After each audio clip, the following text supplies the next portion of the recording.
Nurse Danae Johnson and her husband, Robert, are suing their niece's boyfriend, 18-year-old handyman Derek Morton, for damaging their car. Mr. and Mrs. Johnson, is this your daughter? Yes. Oh, okay. And your daughter was dating the defendant? I guess you could say that. Yeah. And you didn't approve? Absolutely not. According to your complaint, the defendant purposely damaged your car, or a truck that you were in. And it appears to me that when you came home one day, your daughter wasn't home, you went to the police station to find out if they could help. You thought she was with the defendant. You were on your way home, you saw his truck, you decided to follow his truck, to confront him, and talk to him about dating your daughter. Is that right? Yes. And it was during this attempt to talk to him that he damaged your vehicle? No. Why don't you tell me what happened? You go home, you don't find your daughter. You go to the police, you're on your way home. You see his truck. Pick it up from there. We followed the truck, and he took a turn. You follow the truck? Yes. Go ahead. He takes a turn down a road that has a circle drive on it, and as he went into the circle drive, I stopped and just sit there waiting for him to make the turn and come out the other side. So you blocked his way? Yes, I did. Okay. My husband got out of the car, went to the passenger side of the car, pulled our daughter out of the car. You go over to the passenger side. Open the door? Yep. And how did you pull your daughter out? I grabbed her by the arm and pulled her on out of there. And what is she saying to you as you're pulling her out of the car? she started screaming. I don't know exactly what she was saying, but she was yelling. Real cases, real people. Judge Judy. Danae and Robert Johnson claim they spotted their 14-year-old daughter driving with 18-year-old Derek Morton. The Johnsons say when they pulled them over, Derek damaged their car. Okay, you get her out of his truck. Right. And what do you do with her when you get her out of his truck? Well, she's standing beside me. I kind of leaned in my head in there to tell him to not be messing with my daughter, and that's when he started to take off. And he kind of hit me with his truck on the leg, and then I was worried about her because she was out of the car, and he started coming toward her and hit her with the truck. Hit her body or hit her car? Hit her body. Our daughter was jumping on his back and telling Derek, go, take off, take off. I got out of the car to go get my daughter, was what I was doing. And to pull she started your daughter screaming. off your husband's back? Yes. Okay, go ahead. And she was yelling, take off, Derek, take off. And as I rounded the back of the car, he just floored it and was taken off. And I threw myself out of the way. He caught my arm with his truck, kind of spun me around a little bit. He went on down the road, and I was furious, to say the least. We all got in the car, and we're headed to the police station. And we get down the gravel road a little ways, and Derek's just kind of toying around, going 3, 4, or 5 miles an hour, you know. Not really fast enough that you could follow him, so I stopped and looked down to grab an ink pen to have my husband write down his license plate number so there could be no question who it was. And as I was looking down, Bob and Jennifer yelled, watch out, Mom! And before I could look up, he had already thrown his truck in reverse, reversed into me, and then it takes off again. That's what happened. So I was absolutely right. You went to talk to him and get your daughter out of his company, and it was during that time that you alleged that he both assaulted you with his truck and assaulted you with his truck and caused damage to your vehicle.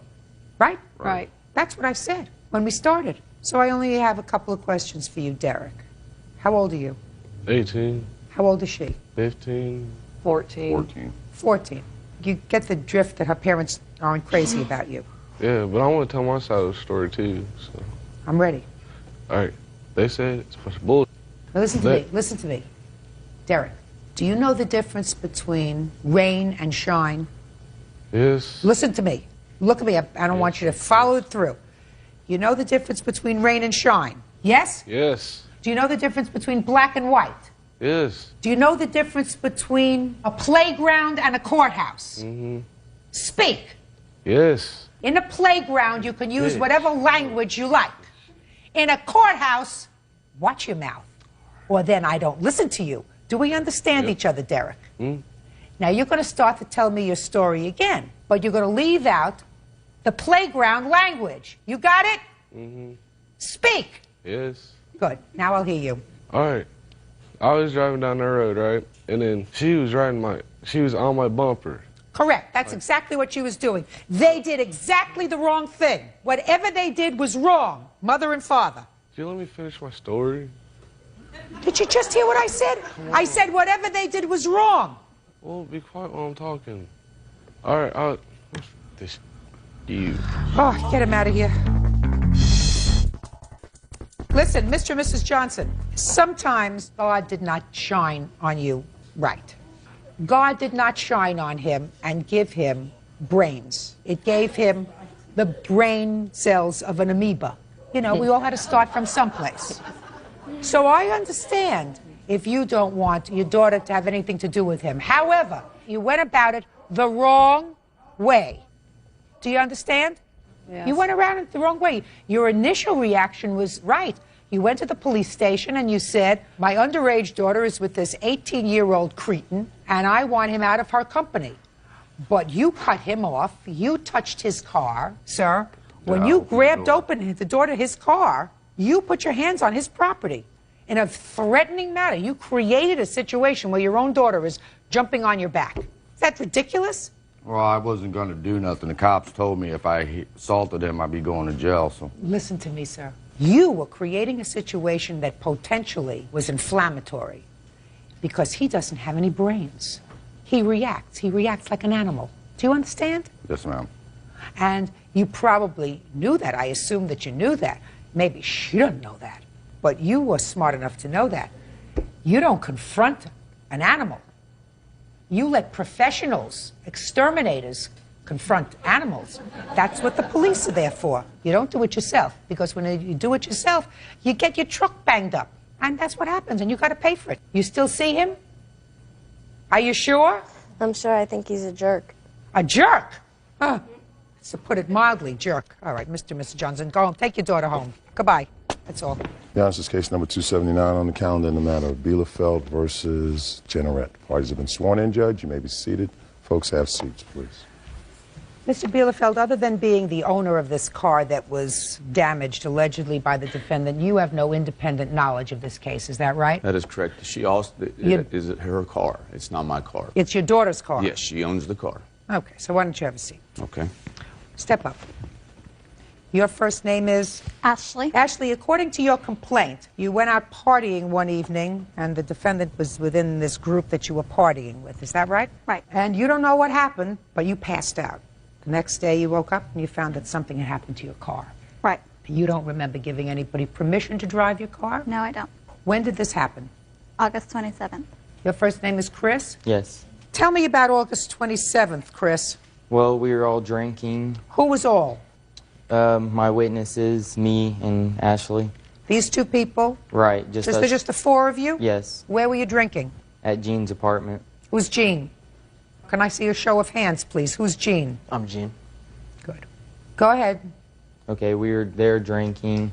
Okay, and as it got later, me and Dalton, my friend Dalton right there, we got hungry, so we wanted to go get something to eat. So we asked Ashley if we could use her car to get something to eat. We went down to Jean's car, got the keys out, took her car to go get something to eat. Just a minute. Hold on. Hold a second. Let's backtrack a little bit. You were at his house drinking. Right. What were you drinking? It was Smirnoff vodka and Bacardi Gold, I believe. And what time had you started drinking? We got the stuff about 10 or 10:30, and How did you get to his house? I rode with Jean. Jean? Yes. How did Ashley get to the house? She drove her car. Herself? Yes. What time did she get there? We got the alcohol and we all just met up there, so right afterwards. So about 10 or 10:30? Right. That's when we got the alcohol, and then after that we went to Jean's apartment. So there were two cars there? Yes. Jean's, your friend's, and Ashley's? Right. And then I assume you all were drinking. Is that right? Yes. What time did you get hungry? I'd say it was around in between 3 and 4, probably 3 or 3:30. So you had been there for a long time drinking? Well, we weren't necessarily drinking the whole time nonstop. I didn't say double time nonstop. You were up from 10:30 till 3:30. You hadn't gone to sleep and you were drinking. Right. And you got hungry about 3:30. Yes. Where in his apartment were you when you got hungry? Right there in the living room. Were you all in the living room? Yeah. Where was Ashley in the living room? Look at me. Where was Ashley in the living room? She Look at me. She was by the couch. What do you mean believe. by the couch? What does that mean? Standing By up the at it? futon. I mean, What does by the futon mean? she was standing beside the futon. Standing. Yes. How long had she been standing, Chris? I don't know. Well, it's about 3 or 3:30. You got hungry. You turned around and you saw her standing by the futon. What was she doing standing by the futon? Well, I wasn't really paying attention to her. I mean, I wasn't So paying then why did you attention. give me an answer? She was standing by the futon. I mean, I wasn't specifically watching Ashley, so I couldn't tell you exactly what she was doing. But we were all in the living room. We were all by his door. Me and Dalton got hungry. We asked her if we could use her car. We went down the stairs. Why didn't you use his car? I just didn't ask him because I figured he'd say no. Why So I did you didn't think even- he'd... Shh. Why did you think he'd say no? He's your friend. Well, because he's a little more picky about his cars, so... What does that mean? Explain that to me, Chris. What do you mean a little more picky about his cars? He really doesn't like to just let people borrow them or Especially nothing, people so who have been drinking. Probably. Now, what kind of car does Ashley have? Dodge Neon. A new one, an old one? It's like a 95. Is it in good shape, or was it in good shape? Yeah. What kind of car does he have? ZX2, 98. So, who got hungry? Me and Dalton. So the boys got hungry. Yes. Ashley wasn't hungry. Nothing I know of. Did you ask her? No. No, let me go back there for 1 second, Chris. You were... Shh, please. You were going out to get food because you were hungry. Is that right? Yes. Who was hungry? Me and Dalton. What's the other kid's name? Gene. Gene. Was Gene hungry too? I don't know. I didn't ask him. Why not? Because me and Dalton were hungry and we just wanted to go get something to eat. You mean you're just selfish people? No. You had 4 of you there, 4 of you up drinking all night, and you say, we're going to get something to eat. So you don't say to your friends who you've been drinking with all night, hey, we're going to get something to eat. You want us to bring you back something? You don't say that? No. No? Where were you going, by the way, at 3:30 in the morning to get something to eat? I was going over to my friend's apartment to get some pizza that they had, so we were just going to heat it up and eat it. To get pizza not from a store, from his freezer. It was from a store, but it was in the fridge, so it was like leftovers. How did you know that he had that leftover pizza? I had talked to him earlier. When earlier? Before we got the alcohol, probably around 8 or 9. Oh, tell me about that conversation that you had with him. I'm curious. Come on, Chris. Well, we Come were on, just story's talking getting better. and I knew- Story's getting better. Well, About we were 8, just 9 talk- o'clock. I'm speaking. When I speak, you don't. Judge Judy continues in a moment. I'm sorry. I took your car. I was drunk. I'm a fool. I'm an idiot. Okay, but I don't know. I don't want to hear you. Real cases, real people. Judge Judy. 17-year-old Ashley Bielefeld says former friend Christopher Jenneret drove her car without permission and damaged it. Ashley says Christopher took her keys while she was passed out cold. Now, at 8, 9 o'clock, before you went to get the vodka, you spoke to your friend and said, listen, I may get hungry later tonight. You got any food in your house? Is that what you, so that was the conversation? No, I did not even plan on going over there. It's So just tell me something about the conversation. I can't remember the conversation. Try to think hard. You weren't drunk at that point at 8 or 9 o'clock in the evening. He just called. We just talked, just like friend-to-friend conversation, and I knew that he had leftover pizza, and I knew he would still be up at that time, so we went over there to get some, which I never even ate because of this, Because of what? the car. Well, now tell me what happened with the car. You went over to Ashley and you asked her for the keys when she was standing next to the futon after having been drinking from 10:30 until 3:30 in the morning. Right. And she said, sure, take my keys. She gave you the keys. Is that right? Yes. And you no, got into the keys car. were in Jean's car. You went down to Jean's car and got the keys. Right. What were the keys to Ashley's car doing in Jean's car? I have no idea. I just know that the keys were in Jean's car. How do you know that? Well, okay, we went joyriding for a little while in Jean's car, all 4 of us. We drove around. When did you do that? This was before we got food, but after we started drinking. We were a little bored. We went driving around. So that's somewhere after 10:30 but before 3:30. Mm-hmm. You went joyriding. Yeah, it was probably in his around car. 12 maybe. Shh. In his car. Yes. So explain to me how her keys were in his car. She had left them in there. How do you know that? I just knew. How did you know? Look at me. Because I knew they were in there. I saw them in there. I mean, You saw them. Yeah. Just a minute. We all left. Because you saw them, that she had left them in the car. Is that what you're telling me? Yeah. Keep going. I love it when they sort of trip over their ties. Okay, so where would you like me to begin at? No, I'd like you to continue, sir. You asked her for the keys when she Right. was standing next to the futon. Okay. Right? Yes. But you already knew where the car keys were because they were downstairs in the car because that's where you had seen them when you were joyriding at 12:30. Is that correct? Yes. All right. So then you went downstairs and you took the keys out of Jean's car. Let's pick it up from there. Okay. So then me and Dalton got in her car. We started driving. We were getting on the highway to go over there. Whenever we were entering the highway, we had to turn right to get on the ramp. So we turned right, we hit something, we had a blowout, we pulled over, and me and Dalton had walked back to Jean's house so that we could get him to take us back and help us change the tire and everything. So, because there was like nothing in there to fix the tire with, so we had Jean come back and help us. Now, Ashley, according to you, you were so drunk, you just either drunk or drugged or something. You passed out and you don't know what was going on. I don't remember anything after we were driving in Jean's car. Can I see the estimates for the car, please?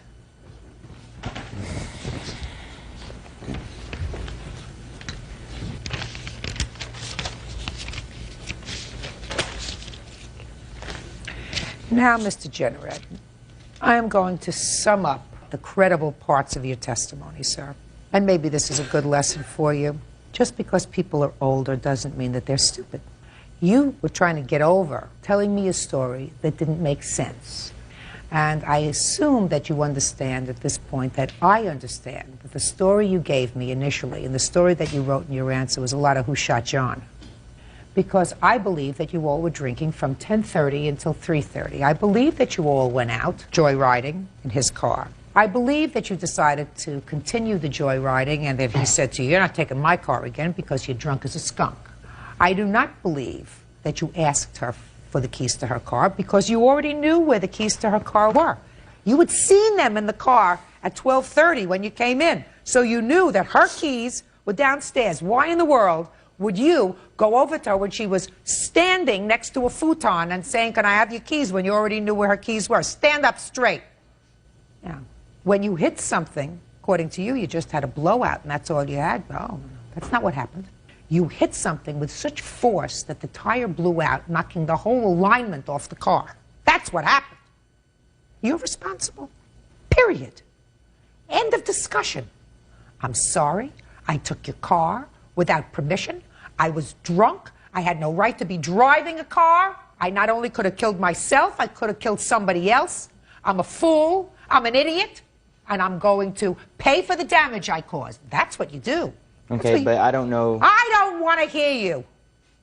Whatever damage it was, maybe it wasn't attributed to you. Sometimes when you're stupid, you got to pay for things that weren't even your fault. Sometimes you do. Maybe the bumper on the car was loose and might have fallen off the next day, but because you took the car and hit something, it was damaged already. You damaged it a little bit more, it fell off. It's your fault. You had no right to get behind the wheel of a car, any car, yours, his, hers, because you were drinking. No right. Real cases, real people. Judge Judy. 17-year-old Ashley Bielefeld says former friend Christopher Jenneret drove her car without permission and damaged it. Ashley says Christopher took her keys while she was passed out cold. Anything you want to say? Anything you... Yes. Oh, really? Yes. Oh. I just want to make sure that the fact that he did ask for the keys, me and Ashley were sitting on the couch. No. You weren't sitting on the couch, sir. She was standing by the futon. That is the couch. She was standing by the futon. I'm saying we were sitting on the couch. Well, so far, that's a different story that he just gave me. That's my story. I Let's go. So you and Ashley were sitting on the couch. And? Yes. And he came up, asked her for her car, and she said her keys were in my car. And then he asked me for my keys to see if he could go to the car and get her keys, which is what happened. Well, but that's not what he just told me, sir. He told me that he saw the keys in her car after you had been joyriding in your car. So he knew where the keys were. You see, that's what he just told me. Maybe you're all a little blurred because you were drinking too much. I understand. Is that a possibility? Yes, it is. Good. Sit down. You want to say anything? No, I'm all right.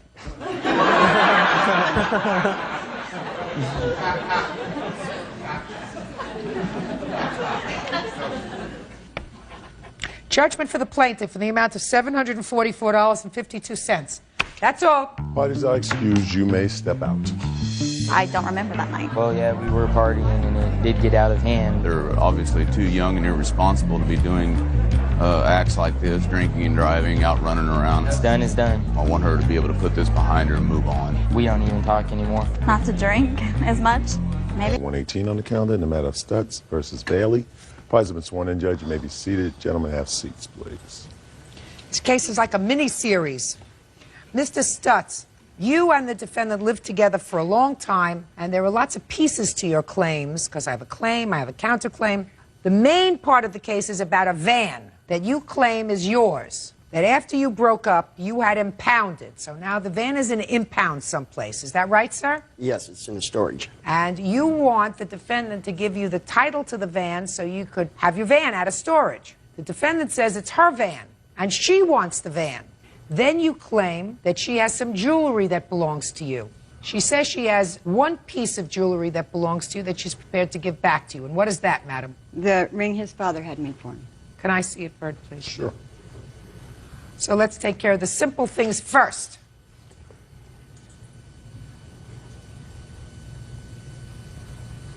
Okay. Is this your father's ring, sir? I can't see that far. You can't see that far. I can see up close. Yes, it looks like it. Now you have it back. Yes. Okay? Yes. Easy. Thank you.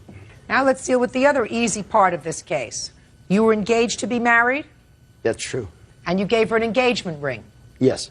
And how much did you pay for this engagement ring? Approximately $1,300. You have the receipt? No, I don't have the receipts. She has all the receipts to them. We had a joint checking account at the time. My mom left me a bunch of money, and I put it into account because I couldn't have a checking account. And so she paid for it, which was my money that was in the account. She paid for it with check. All the money that was put into the account was what my mother had left me. My mom left me approximately like $48,000, and it was all my money that was in that account. She had nothing. Yes. I took care of his mother. She was dying of non-Hodgkin's lymphoma. Yes. How long did you take care of his mother? About 6 or 7 months. Yes, she took care of my mother. My sister made her a deal. Paid her so much money a week, room and board. During the time she was there taking care of my mother, my mom still took care of her family, helped her mother out. All right. And Let me everything. just a second. So what you're telling me is she wrote out the check for her own engagement ring. Yeah, it was my money. Was it his money that paid for the engagement ring? Yes, he put the money into the checking account, All right. and it was Fine. $1,000. So it's his? It was $1,000. $1,000. Where's the ring? It got stolen along with my VCR and some other stuff of mine. When? I'm not exactly sure. It was in my girlfriend's car. Did you file a police report? No. Why not? Because I had to have her. It was in her car. So what? If the property was stolen out of the car, why didn't you file a police report? Well, I didn't find out about it until later. I Then don't couldn't believe get you. Well, it's true. Oh, I don't believe you. How's that? You don't keep an engagement ring in a car. No, she had my bags and stuff. Did she have insurance? No. Then if she didn't have insurance, then you file a police report. Then you say to me, here's the police report. I listed it as an item that was stolen, and therefore I have some proof that it was stolen. So right now, sir, you're ahead of the game by $1,000. Thank you. On your claim. Now tell me about the van. Okay, I bought, my mom left me money, and she had 3 wishes for me. One, okay, well, I bought this van on approximately October, when I got a big a big check from my mom's inheritance that she left me. And she was supposed to go register the van as me as legal owner and her as registered owner. Why did she do that? For insurance purposes. Why? What's wrong with you? My record isn't very good that Why? way. Because I had a couple tickets at the time. What else, sir? And that's it. Just tickets. So you put the van in her name? No, it was never finished in her name. What it was, she was supposed to go take it down there, and then when she left, after a big heated argument, she took off, took the van, and just left. The next day I go down to the DMV to find out what's up. They tell me that she's trying to put this in her name. And so I says, wait a minute here, so the DMV puts a stop on it. And as my witness will tell you, he's seen the money exchange at the time. How much did you pay for the van? I paid approximately $3,300 for it. Oh, okay. Now, what's your story about the van? For one, he wasn't there. Just tell me what your story is about the van. Okay, when we were waiting for the house to go through probate, he lost his job. We needed money to pay the rent, and we sold the Volkswagen van so we could pay rent. And he said that he would buy me another van, and he was going to buy a truck. And he All said... right, so you sold his car in order to pay the rent? No, he gave it to me, and he kept saying, it's up to you, it's your van. If you want to sell it. I said, well, we need to pay our bills. All right, let's go. Let's go. So now we went and bought the van. He bought the van with his money, is that right? Yes. Is that van titled now? Is there? No, it's not. It's right It's through not the middle of it all. complete, but I have the paperwork here. Good. Can I have it, please? And then there's some I'll other just give jewelry her that's all the involved too. paperwork. That's it. That's it. And, Your Honor? What? Can I say something else? What? When I went to the DMV to finish the paperwork, and the police came and said that it was on the hot sheet, I said, yes, I reported it stolen because it was stolen from behind my apartment. How long did you people live together? Off and on for like 15, 16 years. When my mom died, I tried to make it work, and it just wouldn't work. I was tired of taking care of her and her family. We went through a bundle of money, and like 3 months, we went through a lot of money. And I don't have any indication that he made a gift of this van to you. He bought it, he paid for it, and shortly after you got it, you took off. When I left, Your Honor, he said for me to sign off on the RV, and he wouldn't give me any problems about the van. That's baloney. Oh, just 1 second, just 1 second. Hold on a second. Oh, here we... Hold on a second. He was there. Shh. He was there. Hold on a second. You bought an RV? I bought Yes. this RV at the beginning of when my mom gave me a first $10,000 check. I bought an RV to live in because my mom, when she was in our dying bed, said to buy this so you make sure you have something to live in. Just a second. What year was that? 2000. And at that point, you'd been together with her 13 or 14 No, years? we really weren't together off and on. What happened What does was that we mean? got back together when she was taking care of my When mother. he needed help. Oh, You know, okay. and when she got paid for it, I even Okay, took her to just a Mexico second. on a cruise. So before that, you weren't living together? No, we only actually lived together after my mom died for, what, 10 months or something like that. A relationship was just like that. Judge Judy continues in a moment. He almost killed me when his mother was alive, and I told him if he laid a hand on me that I would leave. I haven't touched you in over 10 years. Listen to me. I'm not interested. Get over it. And later today, Have you ever known her to be psychiatrically hospitalized? Yes. How many times was she in a psychiatric hospital? I really couldn't tell you because I'm so used to being incarcerated, so I couldn't tell you. real cases, real people. Judge Judy. Merle Stutt says his former longtime girlfriend, Leylon Bailey, owes for the return of his van and the return of jewelry. Leylon says Merle has her belongings too. Listen to me. Give him the title to his van. Your Honor, he was there. I don't care. He paid for the van. It's his van. He was stupid to say, go put it in your, you put it in your name. Excuse me, Your Honor. No, he told quiet. me to. Quiet. We don't have a long-standing living together for 15 or 16 years. You've known each other 15 or 16 years. You actually lived together for 10 months after his mother died. We lived together before. And he almost killed me when his mother was alive, and I told him if he laid a hand on me that I would leave. Then why did you I go haven't back? touched you in over 10 years. Listen, then And why'd you until go back? in the RV. Listen to me. I'm not interested.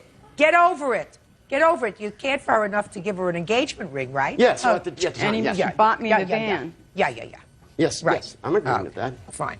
And you get $1,000 for that because I don't believe her story for a second that it got stolen out of a car with a lot of other stuff without filing a police report because somebody has property that's stolen. You call the police and you say, this car was broken into and all my property was stolen. That's what a normal person does. All right. Now, you say that he has some of your personal property. What does he have of your personal property? My microwave oven that my girlfriend gave to me. Yeah. He tried to give me an old broken down one. Yeah. And What else? my brass collection, Stop it. my angel collection. What else? And some clothes. You have her angel collection. She can have it all. Sure. She can I have it want all. you to just pay attention to me. Yes, ma'am. Do you have her angel collection? Yes, it's in storage, and I'll give it back to her. So no Pack problem it at all. nicely and give it back to her. Yes. Do you have a microwave that she had? No. Nothing else? The microwave was given to both of Listen us to to put me. in a motorhome. Anything else other than her angel collection? I'll give her everything. I don't want none of her stuff. What else do you have? I need to itemize it. My mom gave her a rocking chair, which she can have, and the angel And my sewing machine. and the sewing machine. She can have that too. What Yeah, else? that's So let's all I make it took. clear. Okay. Listen. The two of you, stop moving around so much. You're making me nervous.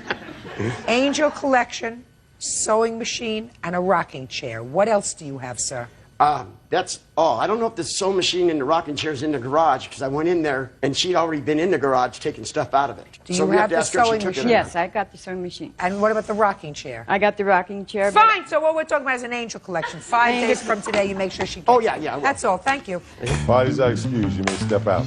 The only reason I left was because he hit me, and I told him if he got physically abusive with me again, oh yeah, you never tried to kill me, huh? I took her to Mexico, spent money on her, bought her clothes. He almost killed me when his mother was alive. Giving her family money, taking care of everybody. And I just got tired of it. If they've been physically abusive once, they'll never change.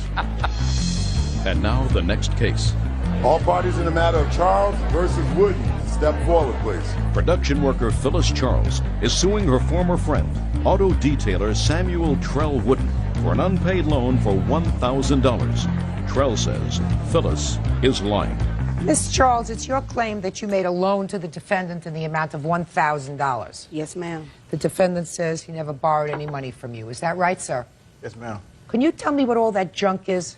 This here is this outfit that he bought, and we bought an amp from him because he said he was doing so bad. Put it over there. Thank you.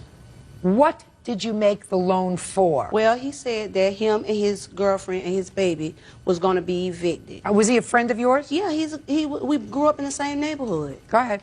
And after he told me that, you know, I was like, okay. And then my boyfriend said, well, you know, go on and loan the money. I said I would. He had a story like he needed $500 for his rent. He was going to move, which is why I didn't question it. Does any of this sound right to you, sir? I don't know what she's talking about, Your Honor. Go ahead.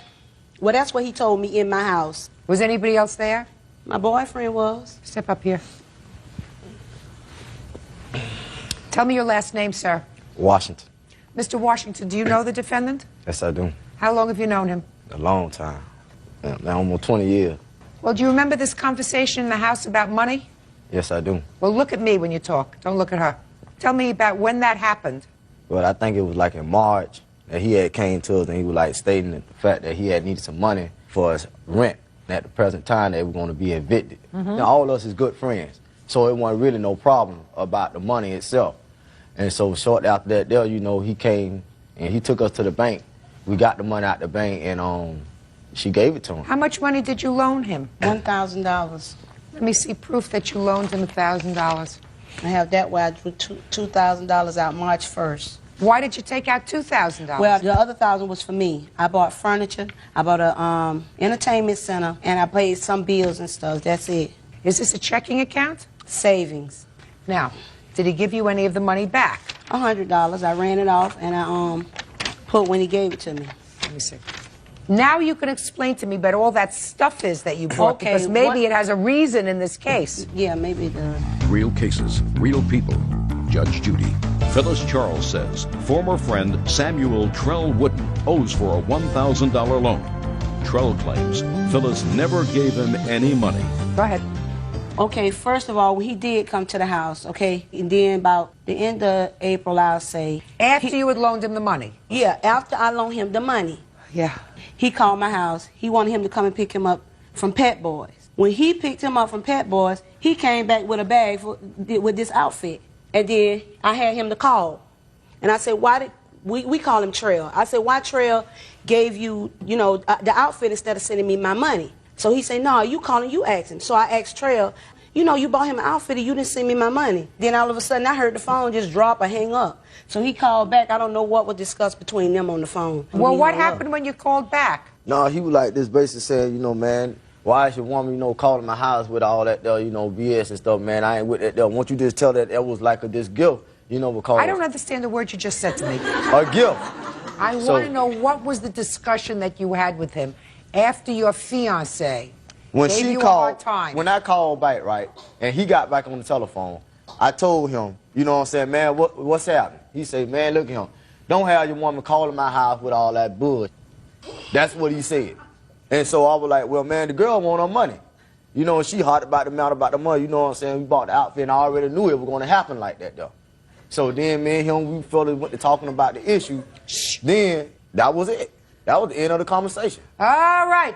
Did you have that conversation with Mr. Washington? I no, remember listen that. to me. I want you to remember the conversation that you had with Mr. Washington? Did you speak to him about having his fiancée call your house? I did speak with him about that.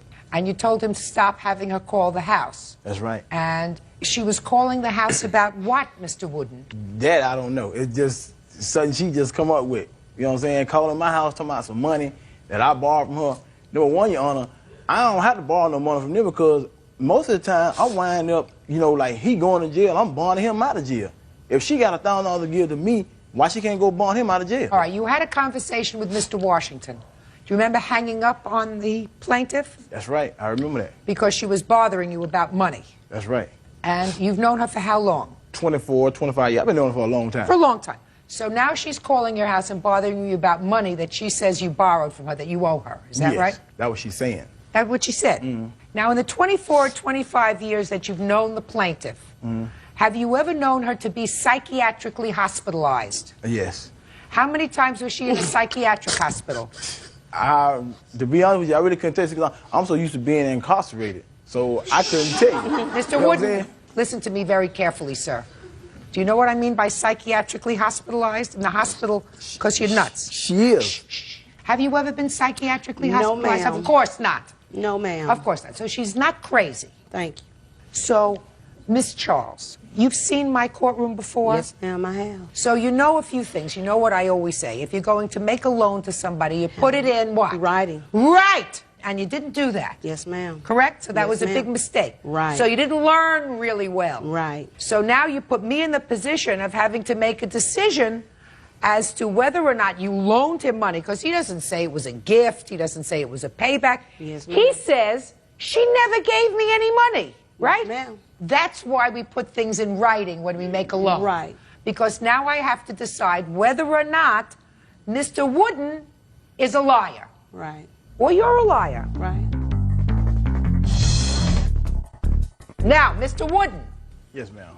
this lady you've known for 25 years, and she's not crazy. She is crazy. Shh, no, no, no. About my money, No, no, no. yes. She's not crazy. What she is angry. For what? Because you borrowed money from her, sir. Nah. Yes, you did. Oh, yes, you did.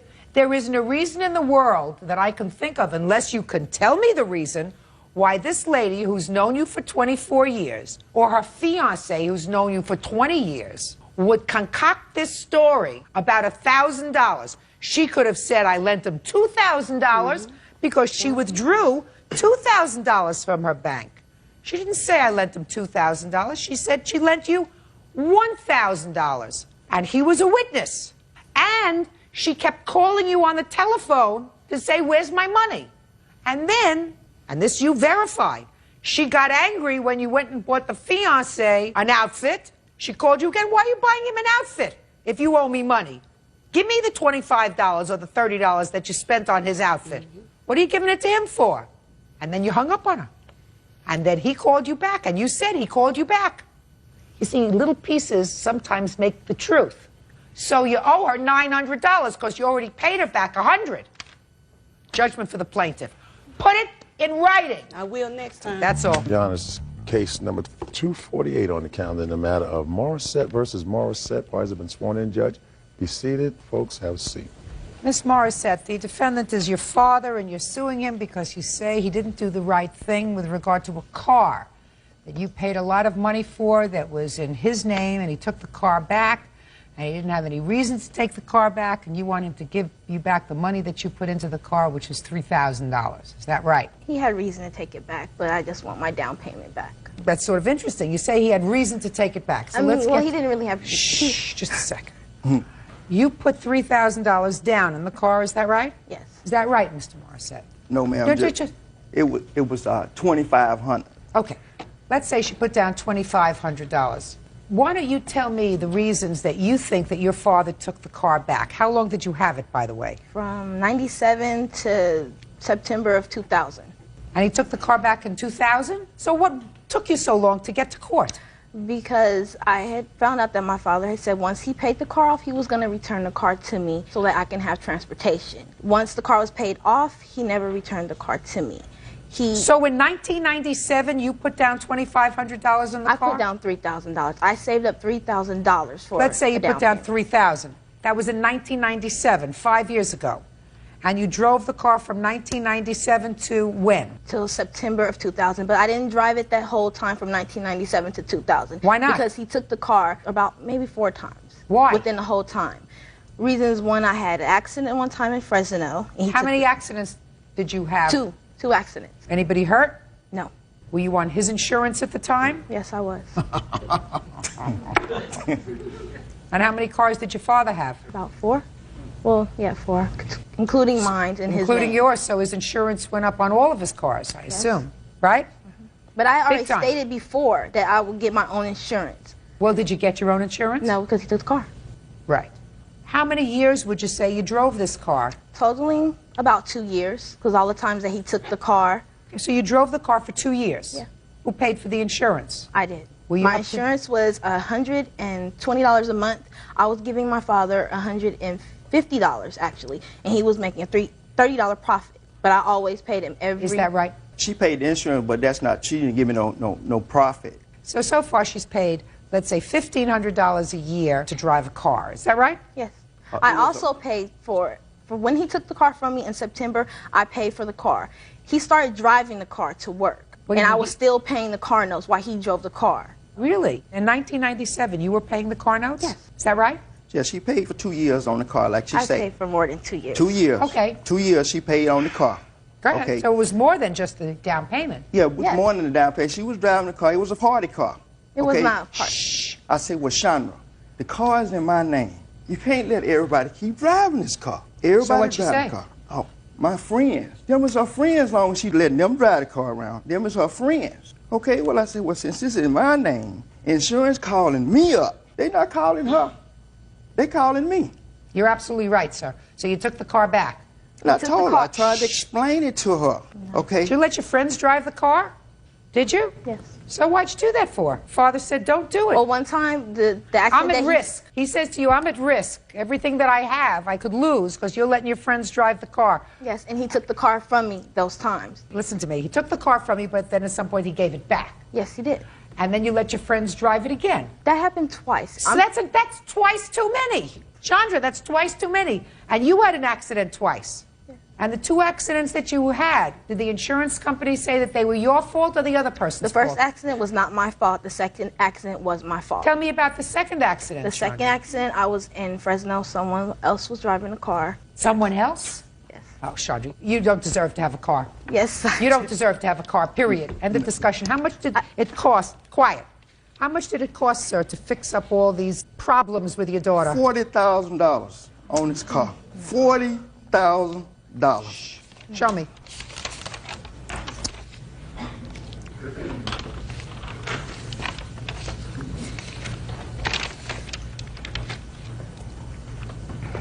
This was on the last accident she had? The last one, she didn't have an accident. Her friend was driving the car. I know. $19,000 was paid out on that one. Well, how much do you owe, sir?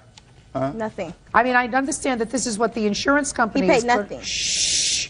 Oh, he paid. Oh, yeah. Believe me. I'm paying he paid. now. He's paying now, and he's going to pay for a very long time for Right. all the other cars that he'll ever own. He's going to pay for this. This is an accident in Fresno. She said she was driving, which is state that Jose was driving. Not Jose. Right here. It was not Jose. It was Joseph. Jose, $19,000. Here they paid $19,000. And this one is for $40,000 that they paid out? That's the total package on the 3 accidents that occurred on the car. And so when the insurance company said, what you going to do about Chandra?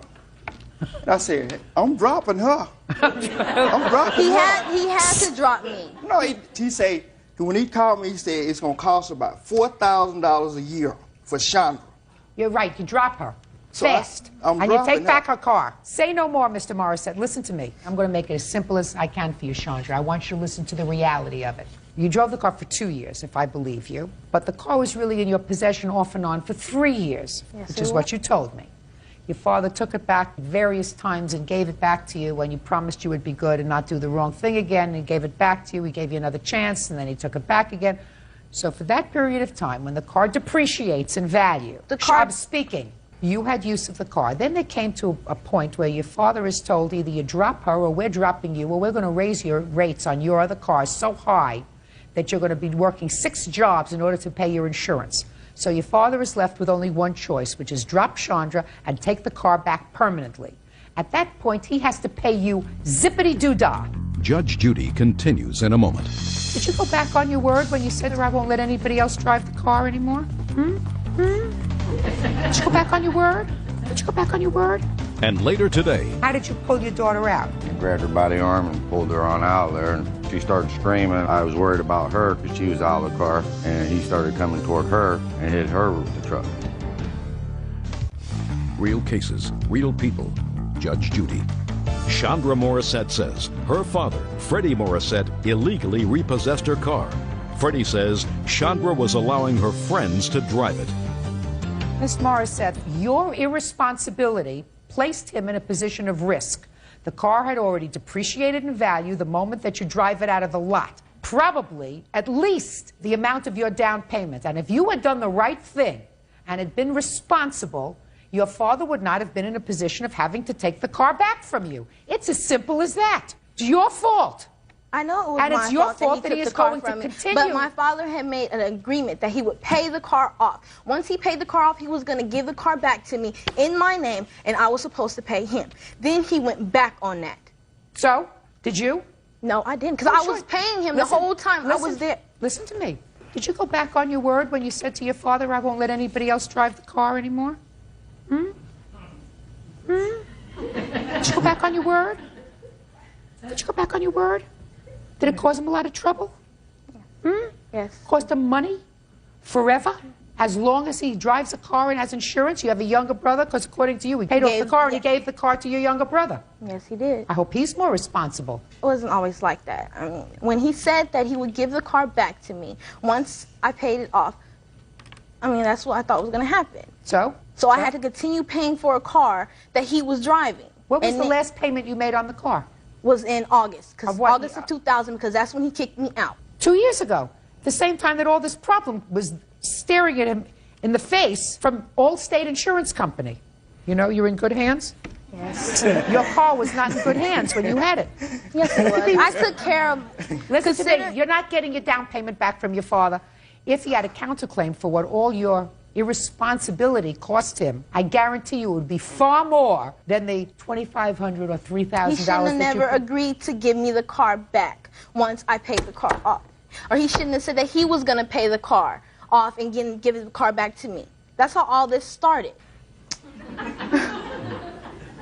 That's how. It all started, madam, because you were irresponsible. And you lied to your father, and you caused him all kinds of difficulty, and he kept giving you chance after chance until he finally got disgusted. And I was trying to prove myself to him, trying to prove that I am responsible. You working? Yes, I am. Where? It's at Barnes & Noble's. How long have you been working at I've just started working there. I was recently working at Kmart. You live by yourself? No, I don't. I live with my boyfriend. Does he work? No. He doesn't work? Right now, he's in jail. Your boyfriend is in jail? Yes. So you don't live with your boyfriend, you live alone? Is that right? Yeah, I live with my boyfriend's grandmother. You live with your boyfriend's grandmother. You have Yes. children? No, I don't. Do you pay rent to your boyfriend's Yes, I do. grandmother? How do you get to work? The bus, or I walk, or I have to call a cab because it's on days when the buses don't run. Why haven't you in the last 2 years been able to I've save been up trying to enough money? save up for a car, but living on your own is hard to try to save up for a car Especially and if you pay rent. especially if you have a boyfriend who's in jail. He has nothing to do with none of this. Oh, sure he does. It's an exercise in my determining whether or not you still have good judgment. And I'm telling you, if there are two young people and you're working and he's working, so you're able to combine your money, you have a little extra money so that you can put away a little bit every month so that you can save, so that you can buy the things that you want, that's good judgment. If you choose at your age to have a boyfriend who's in jail, that's an exercise in poor judgment. Chandra, get over it. Your father owes you nothing. Goodbye. Parties are excused. You may step out. I want her to realize I'm trying to help her. I worked hard for that car. She's not helping me. And then he's going to take it back from me and then not return like he said he would do. I'm trying to do her a favor. My father's never treated me like he treats other kids. He's always treated me. All parties in the matter of Corville versus Corville. Step forward, please. Tina Corville is suing her estranged daughter-in-law, Jennifer Corville, for an unpaid loan and car insurance payments. Jennifer says Tina's son is a deadbeat. This is the son? Yes, ma'am. And this is your soon-to-be ex-daughter-in-law. It is your claim that while she and your son were living in your home, you made a series of loans to her. Yes, Your Honor. Ms. Corville says that you made gifts to her because she was the only one working in her family. Your son wasn't working, so she did some car payments made in order to get her back and forth to work, and some insurance payments made on the car. I have a few questions. Yes, Your Honor. How old are you? 25. What do you do for a living? I'm unemployed at the moment. How long have you been unemployed? For not that long, because I had a job January 1st whenever I had put her out. Listen to me. Listen to me. How long have you been unemployed? Since January 1st. Of 2007? Yes, ma'am. Prior to January 1st, 2007, your mother says that you weren't working a good part of the time.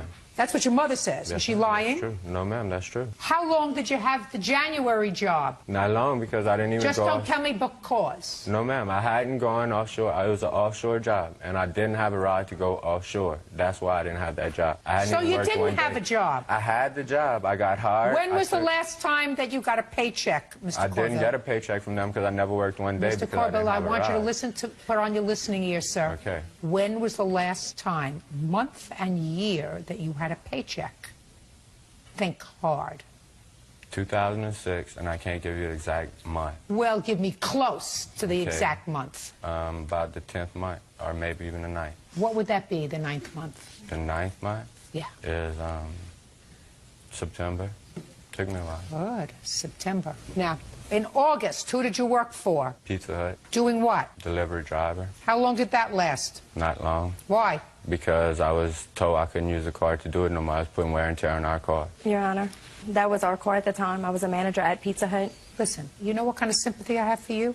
Zero. You picked him. And not only did you pick him, but you picked him, and you have a child. Okay. I was just clarifying it. You know, put your hand down.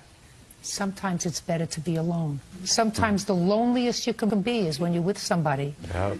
Your son, who is without a job, moves in with you, with his wife and her child. Yes, ma'am. How old was he when he left home? He's been in and out of home since he's 12 years old. In and out of your home? Yes, ma'am. Now, how did you feel about it when he told you he was getting married? Didn't know the girl long enough. But she has a job, right? Yeah, at the time she did have a job, yes, ma'am. Now, your son had no job at the time. At the time? At the time? At the time he did have a job. Doing what? He did sheet metal. What happened to that job? He had differences with the guy. Yeah, the guy fired me because I asked for a raise.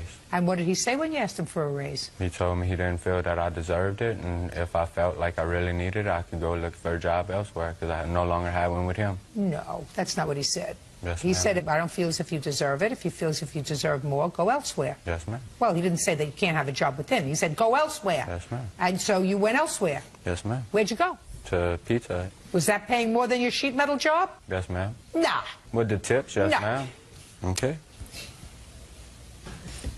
Now, tell me about this first loan. After they got married, they moved in with you because he's not working, right? Yes, Your Honor. Were they paying rent in your house? Not at the beginning, no. Were they paying rent later? When the second go around, they were going to pay rent. They moved in twice last year. Fine. Well, the second time they moved in, did they pay rent? 1 month. How much? $150. And who paid the rent? My son. What was he doing? He was working for Trim. Newcom.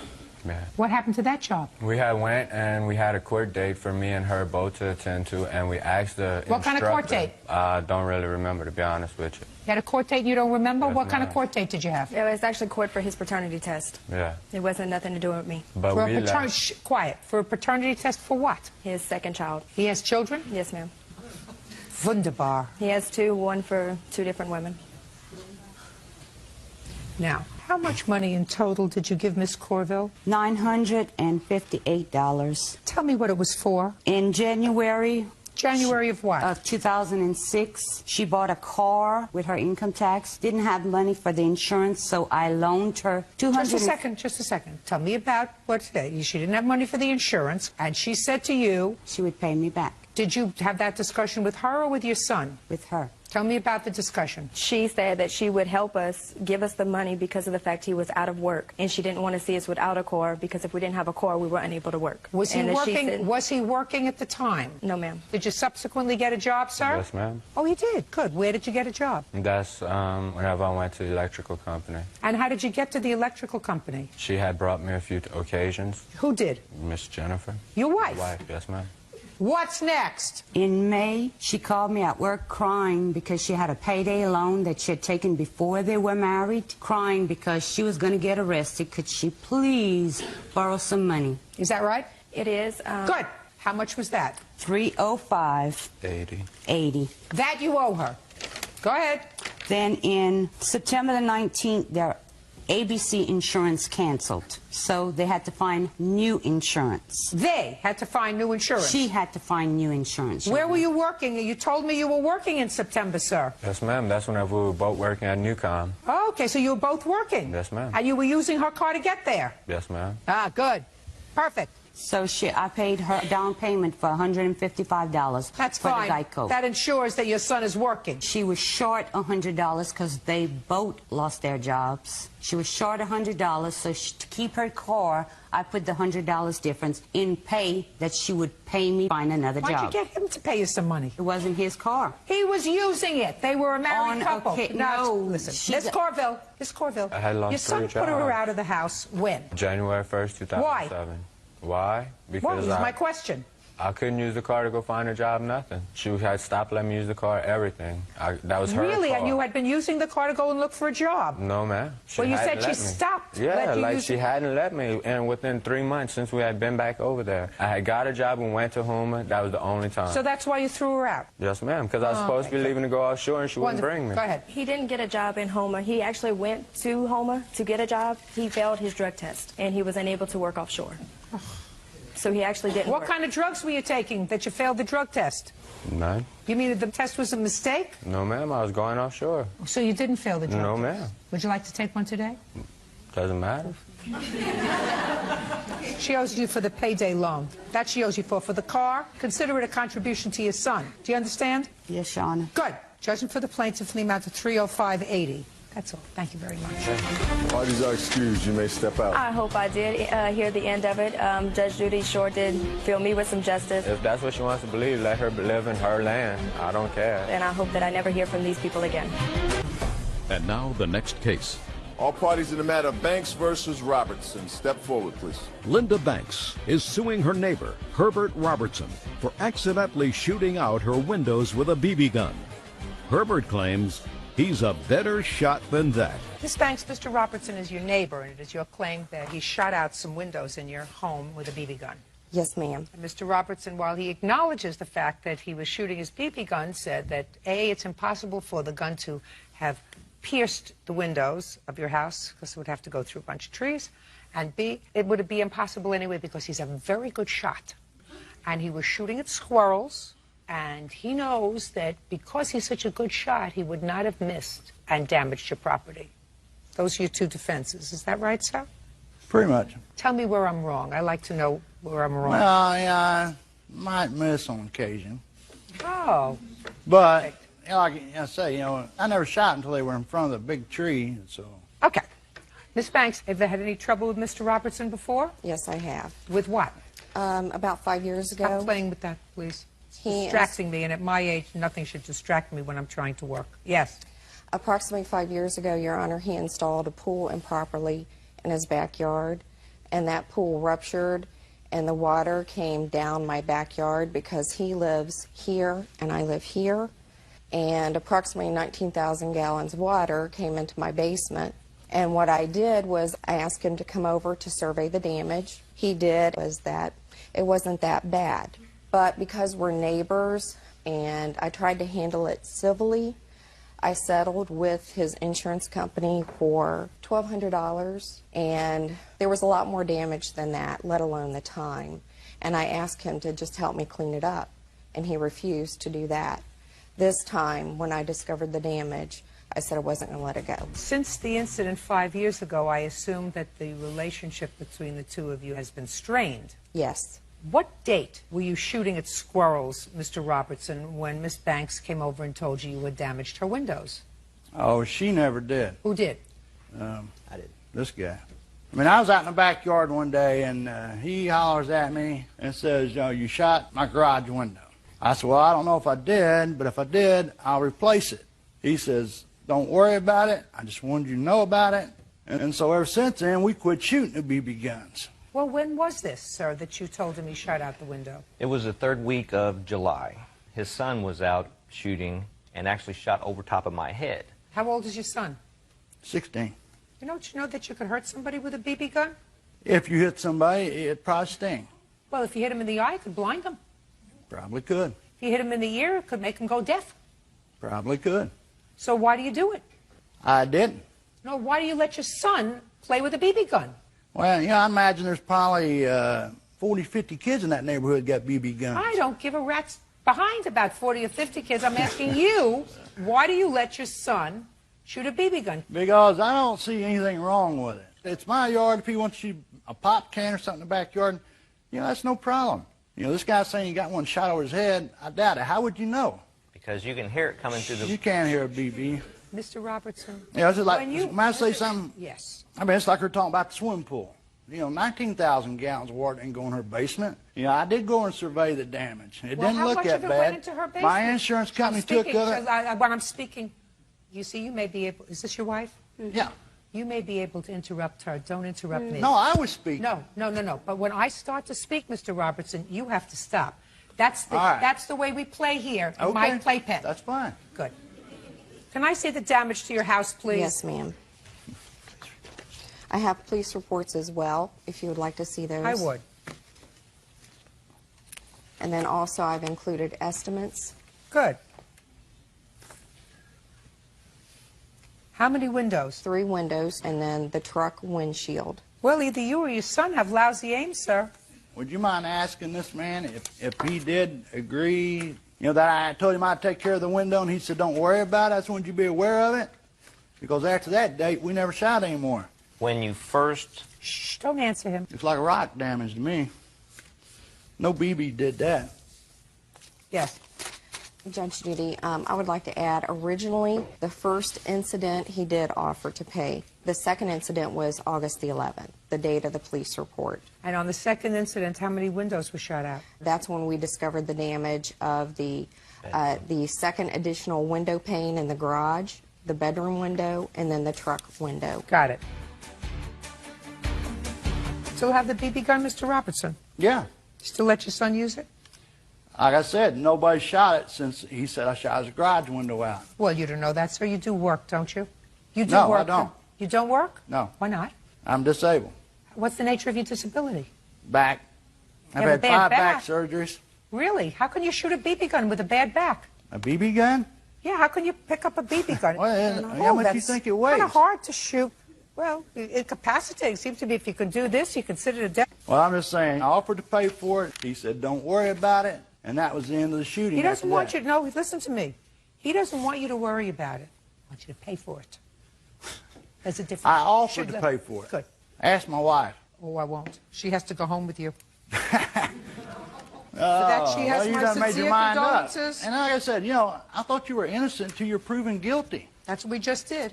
No, you didn't. Judgment for the plaintiff in the amount of $1,200. Thank you. That's all. It don't matter. She ain't listening to nobody. Have a good day. Why is excused? You may step out.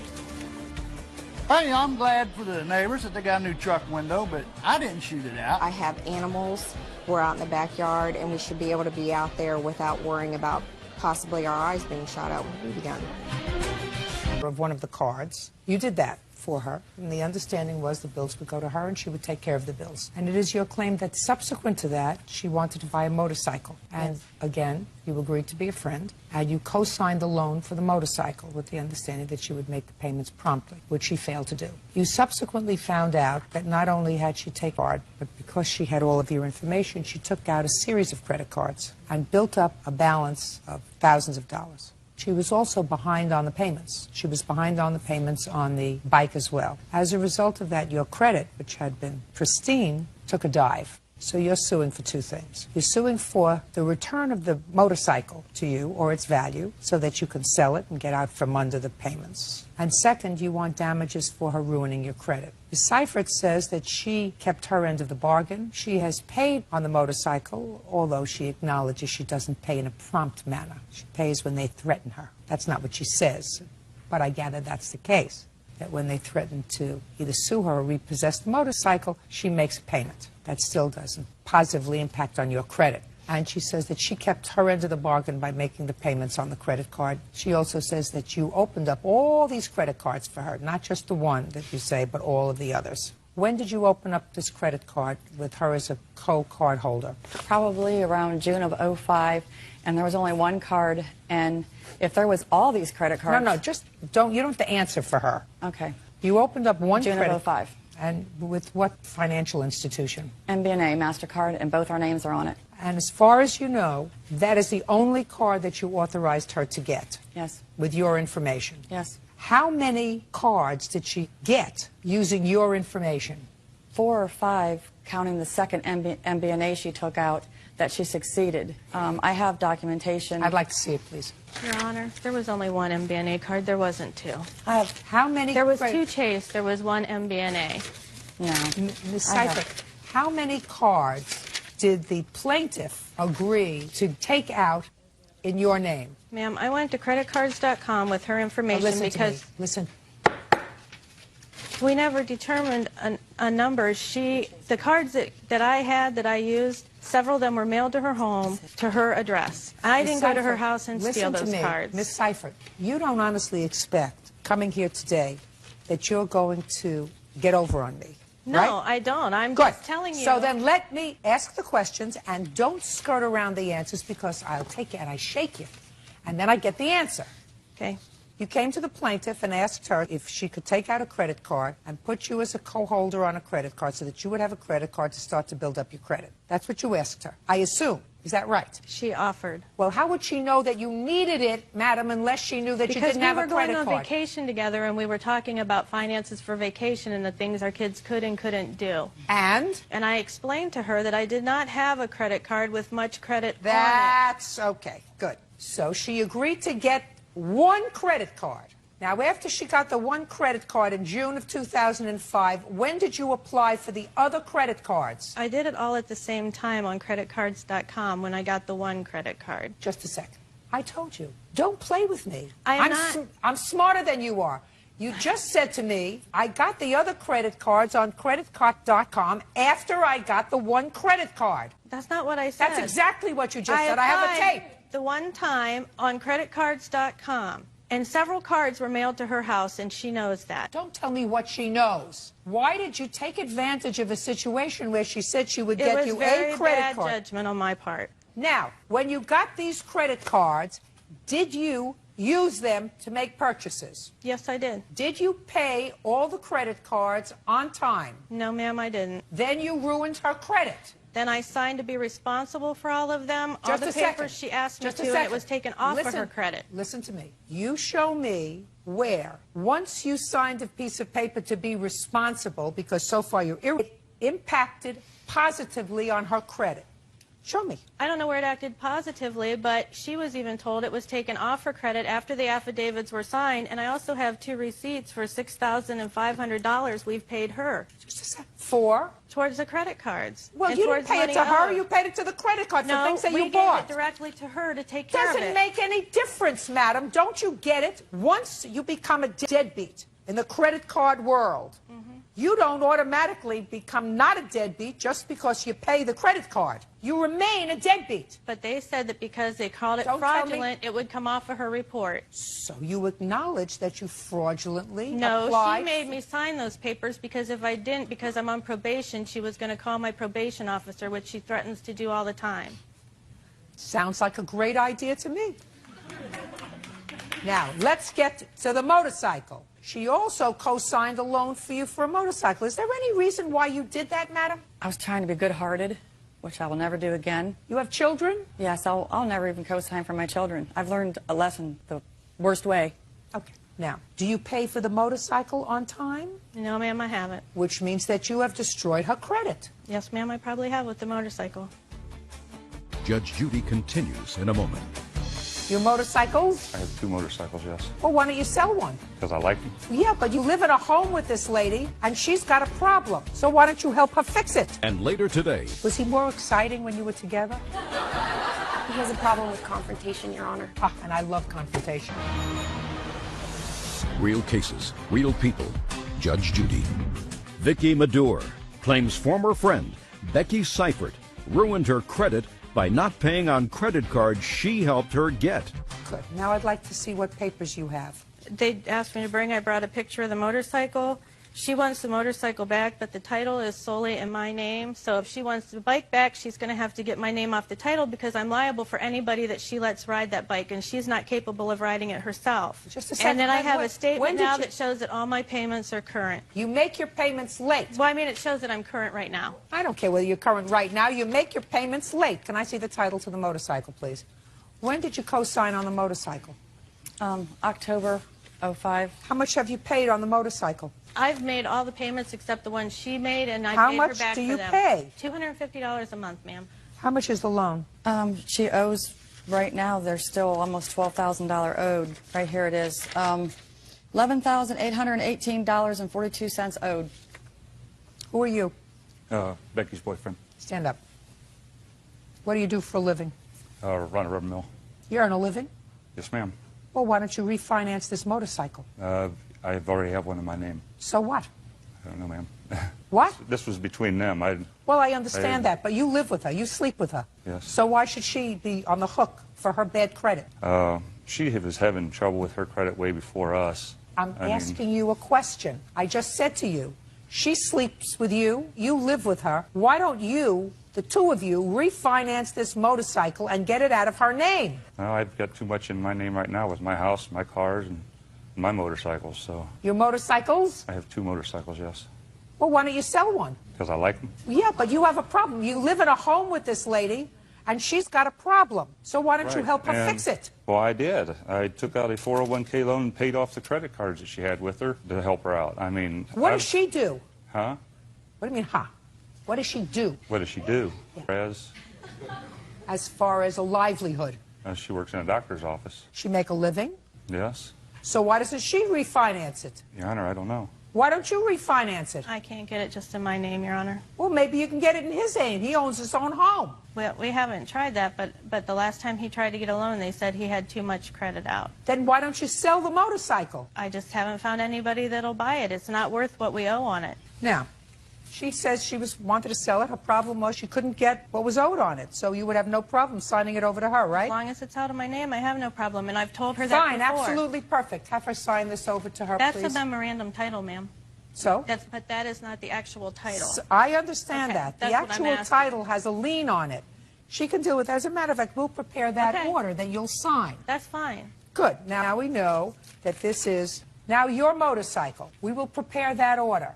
Now you're suing her for $3,000 because in addition to the return of the value of the motorcycle, you want damages for ruining your credit, right? Yes. And hopefully the $3,000 that you're suing for that will help compensate you for the loss that you're going to suffer on the motorcycle. Do you understand? Yes. Very good. Judgment for the plaintiff in the addition to the order that this will now be in your name subject to the lien, judgment for the plaintiff in the amount of $3,000. That's all. Thank you. Parties are excused. You may step out. I am so happy. She's out of my life. I'm just glad the motorcycle's gone and I don't have to deal with her anymore. Cannot comprehend anybody. 7 in the morning. What were you doing at his house at 7 in the morning? It wasn't 7. It was about 5:30. We had been out that evening, and he invited me back to his house, so we were at his house. You had been out together in the evening? Yes. Is that right? We met up later in the evening, yes. Where? At a bar. Okay. So what happened at 5:30? She had come back. We had been involved in a relationship for, a year and a half, and we had been intimate that night, and I had to go to work that morning. I was tired. I needed to get some sleep, so I asked her to leave. She did not want to leave. She basically wasn't satisfied and wanted me to continue. I told her I had to get some sleep. I asked her to leave. so that is when she left. When she left, she walked into the garage, knocked over a set of poker chips. I heard a loud noise, so I followed her. And at that time, she was walking out of the garage. I was tired. I wanted to get to sleep. I wanted to make sure she left. So I approached her. I went to put my hand on her, and as I did that, she turned into me. When that happened, she fell over. Immediately, I apologized, and I asked to help her up. After about a minute, she let me help her up. I gave her a hug and apologized, and then I went inside, and she got in her car. All right, that's the basis for your application for protective order, that incident? Yes, but that's not how it happened. Now, you tell me your version of the incident. Okay, we did get into an argument. I was leaving. I did knock off the poker chips off the table. I continued to keep walking. I never stopped at all. Alex behind me pushes me, and I fall from the garage onto the driveway. I fell on my complete left side. I was crying. He did not offer to help me up, did not apologize. I got up. I was crying. I asked him to apologize, and I left. I went home. I didn't tell anybody what happened. A couple days later, family members found out and told me to go file. So I went and filed charges on him. Okay, so you filed for a protective order based upon this incident. And what happened when you went to court, Mr. Krollman? Well, actually, I was going out of town the following weekend, and she had driven by and found out that I was home. So she called the cops, and they came and picked me up. I spent the night in downtown. Okay. So I got a lawyer the next day. And when we went to court, the charges ended up being dismissed. You say that there was a protective order issued for 1 year. Correct. We went to court in December for a CPO, civil protection order. It's a permanent restraining order against the temporary restraining order, per se. Right. Well, So what happened with that? that was granted December 19th of 2005. Can I see it, please? Yes. I'm sorry, it's December 21st. So in Ohio, you can have a civil protective order as opposed to a criminal proceeding pending. Correct. Okay. Well, Mr. Krollman, you have already had a civil hearing on this matter, sir. Do you understand that? Yes. And the court in that hearing on December 19th, 2005, made findings. And one of the findings that the court made was that your actions caused her to be injured on November 10th, right? Right. Then you can't sue her, sir. I mean, if that's the incident that you're suing her over, you can't sue her. They just basically said that there was no evidence supporting the facts that I caused those injuries. I have, I have a couple of things, if I may. Just a second, no. The court says, inasmuch as petitioner's testimony about hitting the driveway because of the respondent's conduct is in part corroborated by the respondent, that's you, the court finds that the petitioner is a credible witness on that topic. So the court credited her version of the events. I don't sit as an appellate court. For that court, the same burden of proof exists in the two courts. There's already been a finding in that court with regard to your conduct, sir. With regard to that, the matter is what we call in legalese res judicata. I don't go back and look at facts again. They dismissed the case and sealed it criminally. Civilly, they found you liable, and they issued a civil protective order for a year. I'm prepared to hear what you have to say. If it's relevant, sir, I just told you what the law is. That's the law. We're not going to make new law here. Okay. You got it? Sure. Go ahead. Okay. Basically, the whole reason that I believe all of this came out is in October, a month prior, I had filed for custody. Did you tell that to the judge? Yes. In this proceeding? Yes. So? The judge heard you? Following that, she filed, a month later, she filed for that motion. No, that's not true, sir. You're missing something. You filed for custody in October. You got together November 10th. She fell outside on November 10th. That's intervening. Go. That same week that the charges were filed, she also sent me an email stating that let's check to see if either of us have a criminal record. All of this in lieu of her trying to build up a case for custody since she knew I'd filed for custody. Well, listen to me. Mr. Krollman, look at me. Just for my own information. Why did you file for custody in October, sir? Because she would not let me see my daughter unless it was just to talk about us. It was only, oh, I'll let you talk about us and then I'll let you see your daughter. If that's true, terrible. Because she's got to understand this child has two parents, and the child is entitled to know both parents. She may not care for you anymore. That's not the child's problem. And sometimes women don't get that. They have to get it. Some judge has to tell them that those are the rules. However, sir, you filed for custody in October. You got together again in November. And I guaranteed things in your application for custody that she didn't like, right? Probably. I'm sure we both did. And then she was trying to gather ammunition about you after you filed for custody, right? Correct. That's fair game, Mr. Krollman. So you have no case here because that's already been decided by another court. Now, You want to proceed with your counterclaim? Yes. I got 30 seconds to hear the nonsense. Okay. Mr. Coleman is an alcoholic. He's obviously had disorderly conduct while intoxicated. And how long have you known that? Ever since I met him. Well, that's your problem. That's your bad judgment, not only to hook up with somebody you say is an alcoholic, but to make a baby with them. But you did. It's true. And child is entitled to know both parents. It's true. Good. Now, let's go. He had supervised visitation during this custody proceeding, and now he's not allowed in the bar as part of our agreement when he has her for visitation. Fine. But he has her for visitation. Correct. Good. Which means that the court found that he was a reasonable enough guy to have unsupervised visits. Correct. Right? Despite what you said. Correct. So the court found that you were not a credible witness. Because when you had a trial on the issue of custody and visitation, did you have hearings with regard to custody and visitation? Yes. And were you opposed to him having unsupervised visits? Yes. The court did not believe you as to the reasons why, because the court ultimately granted him unsupervised visits. We settled. You only settled because your lawyer said he's going to get unsupervised visits. Listen, I was in the business 25 years. I know the game. If you thought you were winning, you wouldn't have settled. That's not the way women play the game. Judge Judy continues in a moment. He's throwing things at me, broke a mirror, shoved me in the closet. And yet you went to bed with him in November of 2005. You don't get points for genius. True. And later today, You broke the banister in her house, then you got drunk, you fell down the stairs, you had to be taken to the hospital. Is any of that true, sir? Not really. How about a little piece of it? Judy. Michael Kroman claims ex-girlfriend Jennifer Buck had him falsely arrested for an assault.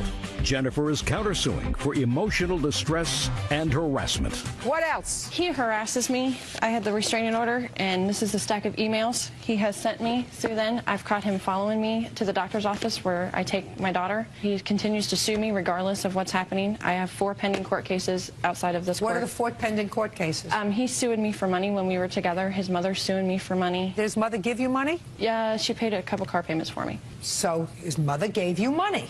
Yes. She's entitled to sue you for money. What other case? We had a court case Monday, and he failed to show up. He was trying to get me in contempt of child support. He failed to show up. The judge dismissed What do him. you mean he was trying to get you in contempt for child support? I don't know what that means. What does that mean?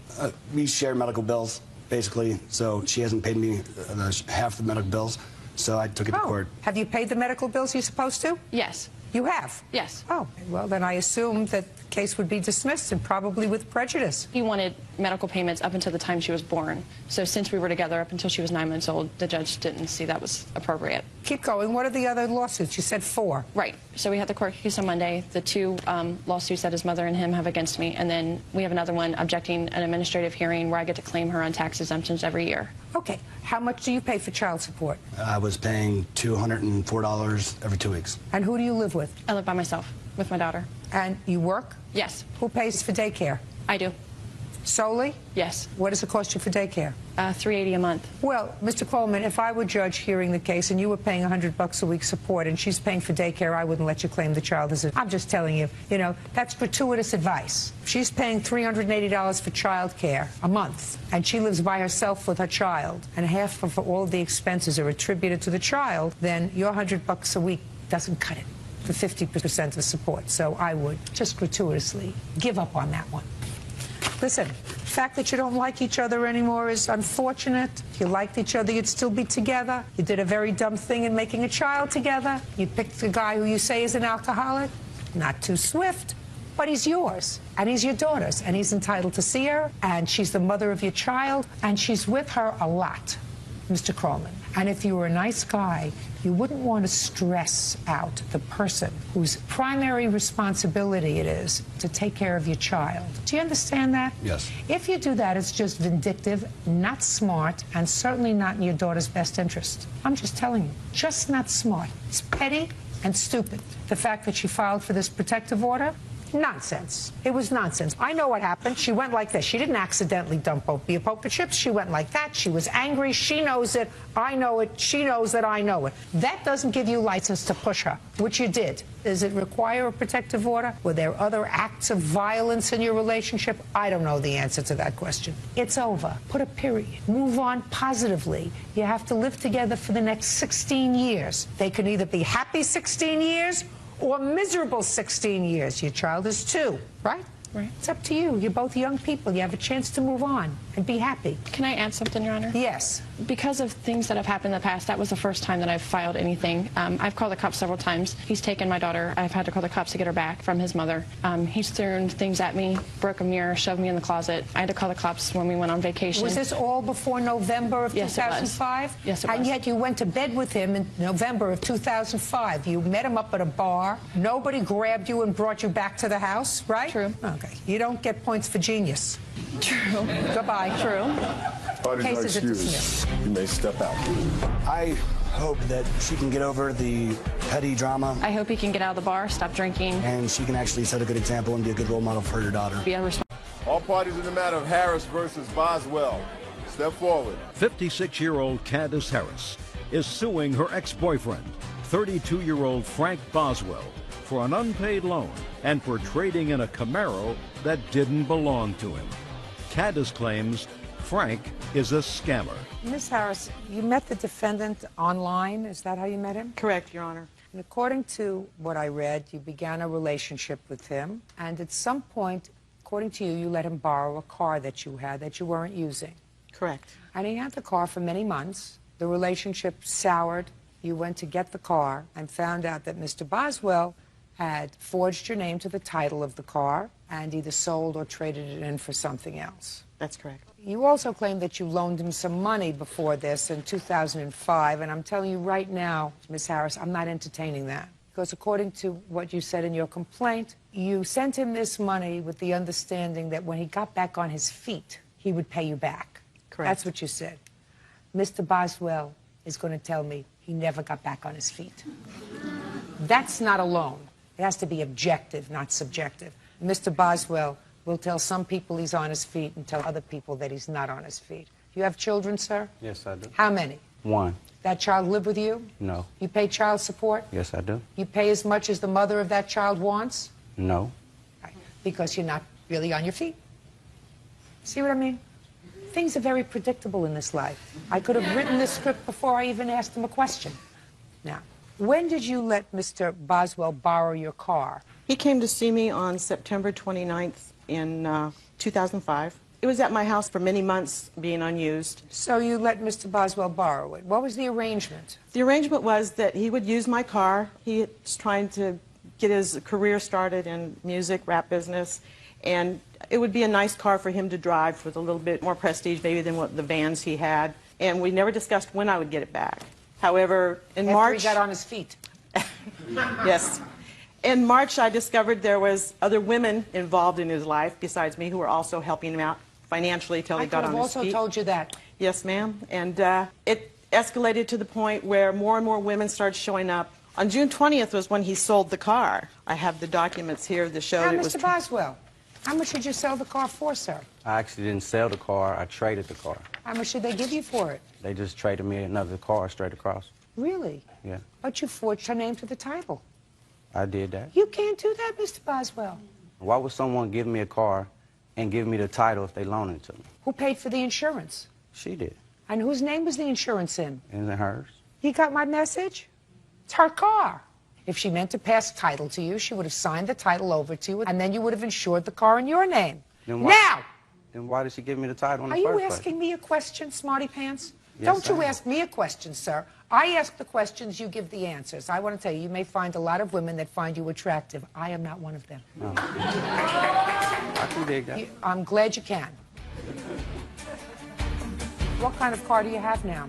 1990 Lexus LS400. How many miles did it have on it when you took 276. it? 276 Yeah. miles? Is that your car? No, ma'am. her car. My car her car was a Camaro. It had 126,000 miles. It was a 95 Camaro. When I traded it, it had 143,000 miles on it. What's the blue book value of your car, madam?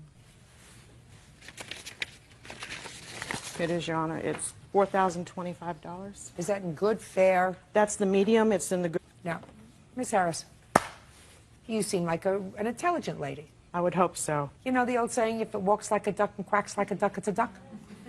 Did you ever hear that expression? Yes, ma'am. If it walks like a deadbeat and looks like a deadbeat, it's a deadbeat. You're supposed to know the difference at your stage in life. Correct. Do you understand? Judgment for the plaintiff in the amount of $4,000. That's all. Parties are excused. You may step out.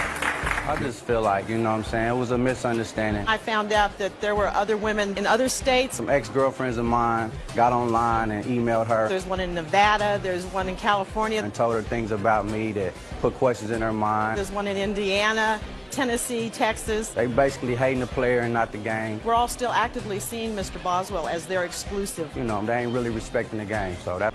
All parties in the matter of Saucedo versus Trejo. Step forward. 22-year-old Leonardo Saucedo is suing his former roommate, 23-year-old Jessica Trejo, for breaking their apartment lease. Mr. Saucedo, this young lady was a friend of yours, and you decided to rent an apartment together. That's correct. You signed a one-year lease. It was a two-bedroom apartment, from what I gather. You moved in. Shortly after you moved in, she moved out. 4 months later, yes.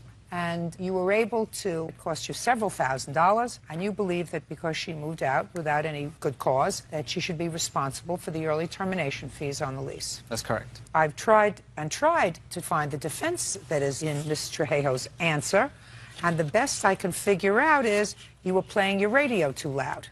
No, that's not true. I don't know what her defense is.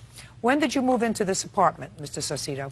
We moved there September 2006. And how long had you known the defendant before you decided to be roommates? About a year. I had met her on MySpace. You didn't have a romantic relationship? We did prior to moving in. We were talking, kind of dating, but we ended that before we moved in because we didn't want to have conflict with each other. And did that work out okay? There was one occasion. Something happened, but that's it. Everything else was... Everything else was perfect. She stayed in her room and you stayed in yours. Exactly, yes. No problems. We both respect each other's space. When did you move out? February of 2007. Why? Because I felt like I was not in a good environment, because he would have his music all loud. I would work 13 hours a day, 6 days out of the week, and my job is very serious. What kind of job do you have? I'm a laboratory technician. Yeah? And pretty much I have to get my sleep in order for me to do my bone marrow slides and whatever I do. And he would bring girls over to the house, always playing the music loud, and I could never get my sleep. I would come home 11 o'clock at night from work, and I would shut my door, try to go to sleep. I couldn't. There was always things slamming doors, slamming cabinets, and there was no way of me getting my sleep. That's not true. I would be going to sleep until 3 o'clock in the morning, 2 o'clock in the morning. So that's your defense. Your defense was that he played the music too loud. Not only that, Your Honor. Well, then get to something more meaningful, madam. Okay, another thing was we did have a sexual relation while we were living together. We did. And? And another thing was he owed a lot of money to me before we moved in. And, like, the money that he owed me and, like, the music and all that he was always playing. And not only that, but the foul language and the sex he was having with other girls. And I would always bring my friends over, which it was a 14-year-old daughter from my best friends. Yeah. And they would come over and come and visit me. And when they would come and visit me, it was at the wrong time, to the point that he would be having sex and the 14-year-old girl would be listening to that. It's not true. I'm still waiting for a legal reason for you moving out and breaking your lease. Because it was not an environment for me to be in. Should have thought of that before you signed the lease. He was not like that the way we were. He was always like, you mean he's a psychopath? He's got bipolar disorder? He's 2 different personalities? You know him for a year. This is who he is. Yes, but before that, when we moved in together, he was not the way he was before. It was a whole totally different person. So what you do is, since you work 12 hours a day, you say, listen, I'm going to stay in this apartment. You leave. I'll take over the lease. But I'm not happy with living with you here. You just don't leave. I did tell him that. I gave him my 30-day notice. You can't give him 30-day notice. You have a 1-year lease. How could you give him 30-day notice? Tell him I'm leaving. Goodbye. I'm giving you 30 days. I did give him a 30-day notice. Plus, not only that, but I just felt like I couldn't be in the apartment anymore. It was affecting with my job. So I just told you what you should have done. You should have said to him, I think you have to move out because we're not getting along. I told him that we needed to move out. Not we. And not we. He. Okay, well, I did not want it to be there no longer either. Why? No, I was going to pay whatever was the rest on the lease. Yes. Okay? Now, he decided not to leave from there because he didn't want to live with his grandparents anymore. You're double-talking, Ms. Trejo. You're double-talking. He did not want to live with his grandparents. I'm not talking about him. I'm talking about you. Why didn't you say to him, I can't stand your music. I can't stand your socials. You move out, and I'll stay in the apartment, or you stay in the apartment, I'll move out. If you can't get another roommate, I'll pay the rent or the early termination fees. We did have a communication in that. And sometimes I wouldn't be able to have a communication with him because of my overtime and the hours I was working. So I would leave a note to him, letting him know the problems that it would affect me in my environment, that me being there. So.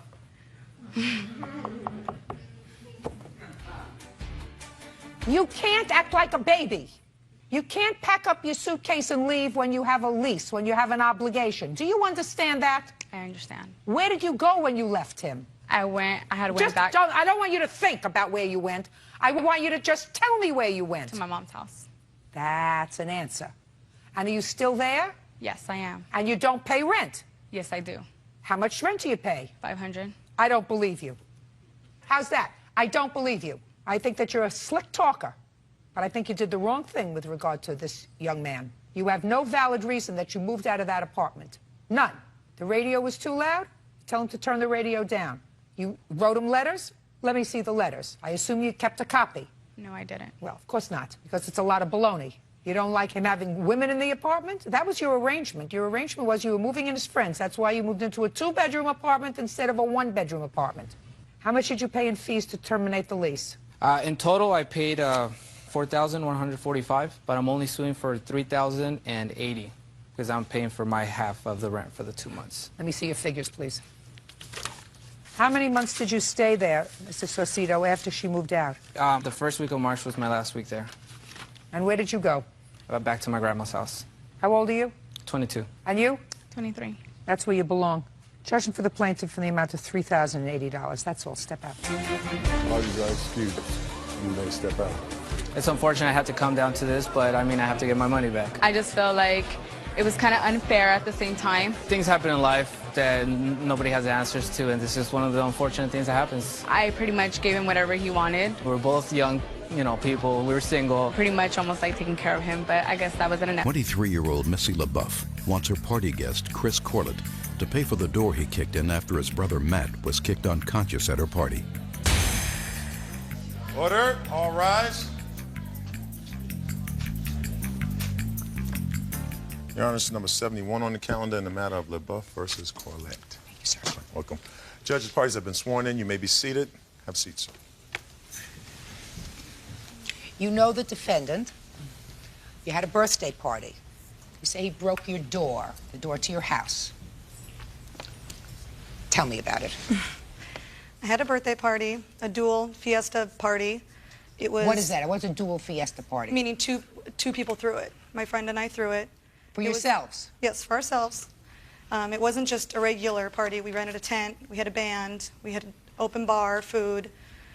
Chris was one of the guests. He came. He brought his brother Matt, which is the witness, and his younger brother, and his younger brother's friend. The whole party went on throughout the night. I guess one of the younger brother's friends got in a fight with another person at the party. Matt ended up coming over to break up the fight. Matt ended up getting knocked out.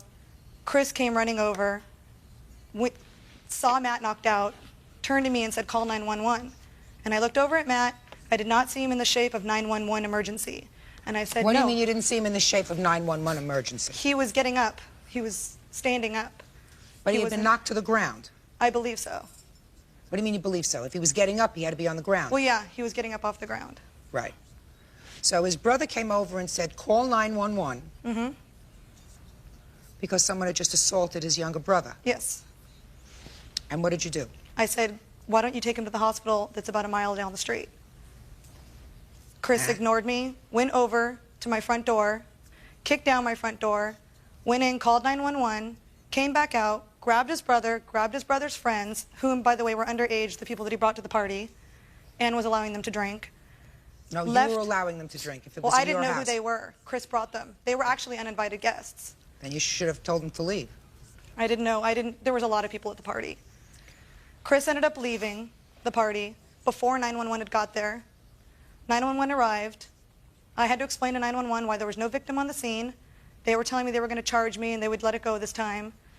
Chris came over the next day with Matt to pick up a friend of theirs that spent the night and still had not gone to the hospital. Matt was saying, "Oh, I'm hurt and all this stuff." It still had not gone to the hospital. So to go on with the story. So then I said to Chris agreed, you know, they'd kick down the door and that he would fix it. Why was the door locked? Because we had people going around to the side door because we had carpeting. We had people going through where there was linoleum. Okay, So, even if and they had to use any of the parts of the house, like the bathroom, they went go around the side of the house. We had signs saying bathroom this way.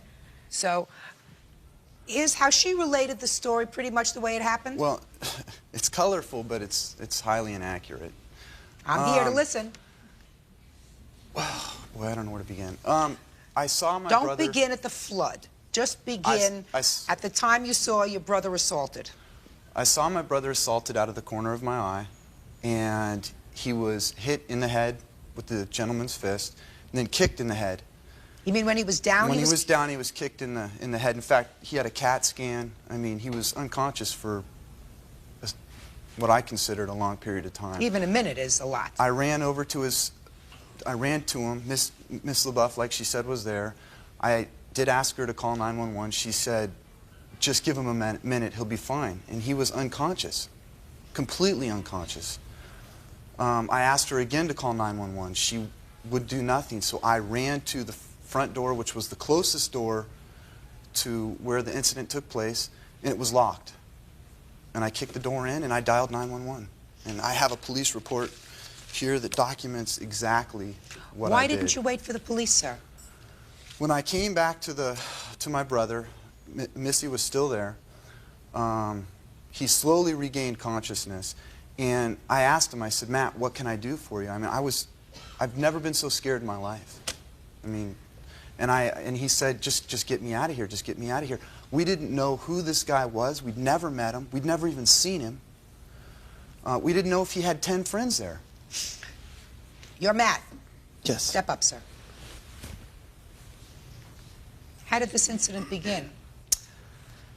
Well, after I was assaulted, I really, don't have much recollection of what happened. Immediately okay, before.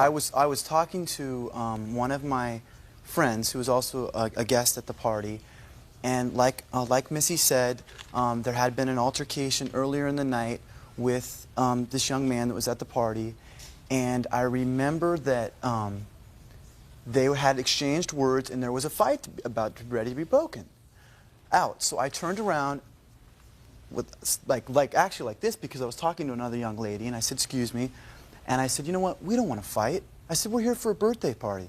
No one wants to fight, I turned my head, and the next thing I knew it, he hit me right in the head. I fell to the ground, shaking like this. I tried to get up like this, and I turned my head, and he booted me right in the face, and out I went.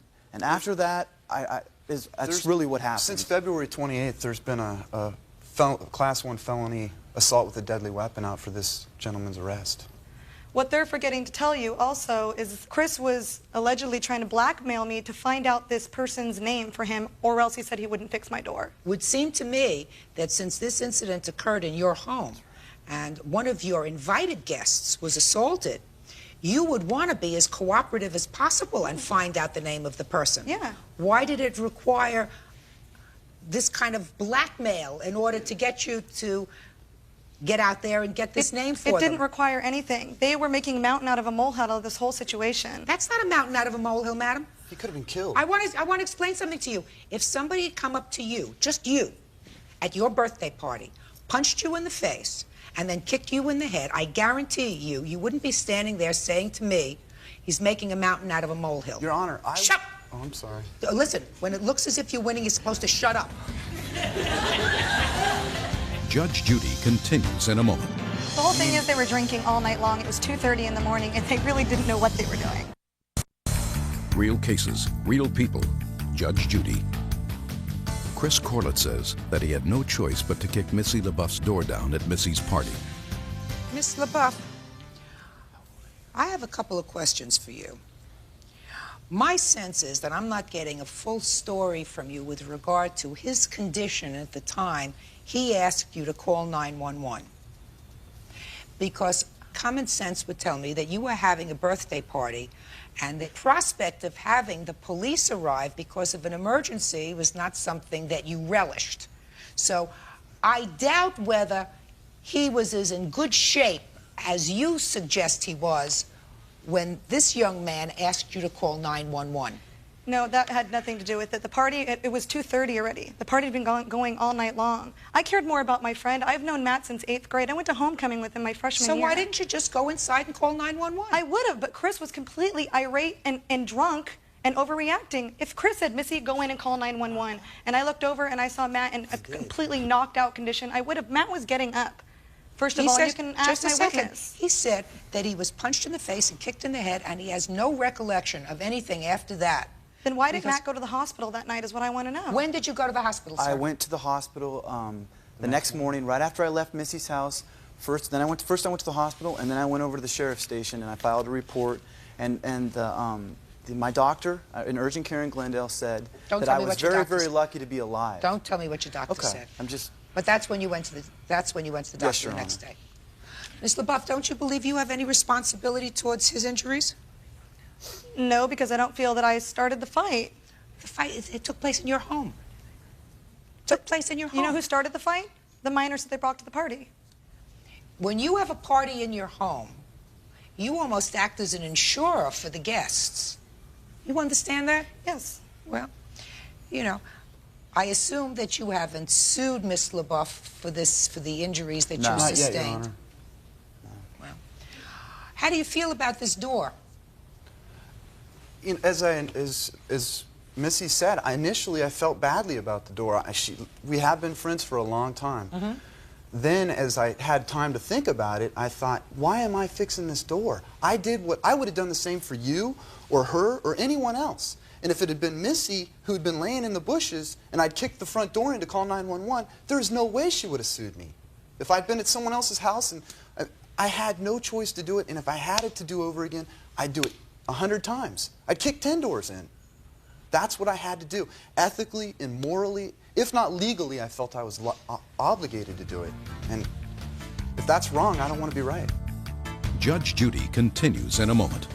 You know, when someone has head trauma, you don't know how serious it is. And he was knocked completely unconscious. And later today... That's not my problem, that's your problem. I went to where I was supposed to go. Real cases, real people. Judge Judy. Chris Corlett says that he had no choice but to kick Missy LaBeouf's door down at Missy's party. This young man is going to have a coronary unless he comes up and tells me what he has to say. I see him out of the corner of my eye. I assume you have something germane to say to me, sir. Do you? Sure. Sure. You better be. Well, your name first. My name's Ed. Ed what? Witness. Ed Marchant. After Matt was assaulted, he was laying on the ground and he was attempting to get up. And Chris, being an older brother, was concerned, and rightfully so. And I was right there with him when he called 911. I was going to go and assist him to do that. I almost went to grab him, and I almost was struck in the face when he went to kick the door with the back of his foot. It was right there, and I couldn't believe it. He actually managed to kick the door down in one kick. Did you witness this assault, sir? I didn't actually see him getting struck in the head, but I was less than 10, 15 feet away. But you saw him on the ground. I saw him on the ground. And you saw his brother upset. Yes. And you heard his brother, defendant, ask Miss LaBeouf to call 911. Yes. And she did not go. She did not go. I offered to She help. did not go. She did not go. He was standing with his brother. Mm-hmm. And he asked the host of the party to please go and call the police because his brother had just been assaulted, correct? Right. The host did not call, correct? Correct. This case is dismissed. Thank you. All right, sir, excuse me. Step out. No. I'll back to your right, please. He made hostile phone calls. He was rude. He was mean. Well, I never made any phone calls. You guys called me. Yeah. With Chris, no. I've never really had any respect for him, and everybody in our town doesn't anymore because of this case. Party's on Westlock versus Gimbalane. Step forward, please. 21-year-old Andrew Westlock put bail up for his friend DeEtte Gimberlin in St. Paul, Minnesota. Now he's suing her because she didn't show up at the court and he lost the money. All right, you're tooling down the road in New Mexico with some friends in a car, correct? No, Marshall, Minnesota. Marshall, Minnesota. How did I get that wrong? Let's see your papers. Well, okay. Marshall, Minnesota. And You get pulled over for speeding. Neither one of you were driving, correct? You're passengers in the car. Yep. Policeman tells you all to step outside, takes identification from everybody, and you had an outstanding warrant. Yes. For what? Theft by check. That's what they told me, which was the first I ever heard of it. I doubt that. No, seriously. And if I had a warrant, then they would have came and picked me up a long time ago. There's a warrant outstanding for your arrest. Right. You were a nice guy. What did you do? Well, she got taken to jail, and then the next morning I signed for her to get out of jail on a bail bonds. And did you have to put up any money? It was, she had the money. She gave it to me before she went. She Can't paid. hit two people. She gave me the $130-some that I had to pay to get her out the next day. Okay, so you went to the bail bondsman. Correct. Gave the bail bondsman $130. Correct. She got out of jail. Correct. And she was given a date to appear in court. Correct. Right? And what was the date you were supposed to appear on the warrant, madam? Well, he's just telling me this morning that I had to appear in Marshall, Minnesota. But why would I appear in Marshall, Minnesota? My theft by check had nothing to do with Marshall, Minnesota. So they gave me a court date in Minnesota, which was in Minnetonka, where my court date was, and that's what I did. I went to the court date they gave me, which is right here on this piece of paper. If you'd like to show her, and that was my first appearance. So I went to court like they asked me, okay? Okay, so you're saying you went to court? Yes, ma'am. Okay. And you tell me what happened to you, because you're here. I got a nice little nifty note saying that the defendant, Diet, did not show up, and we were supposed to appear July 18th, 1996 in Ramsey County Court to deal with this bail issue. I don't know what about her because issues. The bail bondsman said... He wants his money. He wants his money because she didn't appear where she was supposed to, even though she may have misunderstood where she was supposed to appear. Anyway, you got stuck with how much money? $1,193.06. Tell me how that happened. You went to court? Yeah, and I didn't have enough money to pay the bail bondsman up front, so we decided on a little... No, tell me what happened when you went to court. I'm really curious. You went to court and said what? Well, all I could say is I have to pay it because she never showed up. That's all I could do. No, just a second. Did you try to contact her when you were notified that she didn't appear on this case that she had, and you were going to be stuck for this $1,193.06? 6 cents? I asked her if she'd pay me, and she said she would, and I ain't seen a dime. Can I say something now? Yeah, sure. Okay, he never contacted me. Mary. His mother contacted me and called me all kinds of foul names, saying she was going to sue me and everything, so she should be here. Miss Kimberline, you're given a court date. You think that if you don't appear on that court date, they send you a second invite? The answer to that is yes or no. They don't send you a second invite. They didn't send me a first invite. They don't have to send you a first invitation. Then how do I know to go? Because you're given the date when you are released. Right, and it was for Ridgedale Court, not Ramsey County Court. Good. The court made a mistake. Is that what you're saying? Yep. The court made a mistake. Yes. Why should he have to deal with that? He should be calling, like I said, why can't we call and get this cleared up? I went to court the date they gave me when I was get it cleared up. Listen, ma'am. Ma'am, listen. The date they gave me, if you give me back that piece of paper, I'll tell you the date that they gave me when I was released in Marshall, Minnesota. I only received one date. It's on that paper, and I went to the court. Judge Judy continues in a moment. He's an innocent bystander to this whole problem. He got stuck with this bill. If it was a mistake, it's a mistake that you, not him, have to deal with. Why should he have to go back to court and spend time and effort? There was no warrant outstanding for his arrest. Right, and I agree with that. I agree with that, but if I wouldn't have been called and call all kinds of filthy names while they're trying to make me call and find out what the problem was, I would have did it no problem. But his mother called day after day, was very rude and cursed me out, called me filthy names. No, I'm not going to do nothing for her. Well, Miss Kimberlane, let me ask you this question. The first time his mother called you, did you say, oh, listen to me.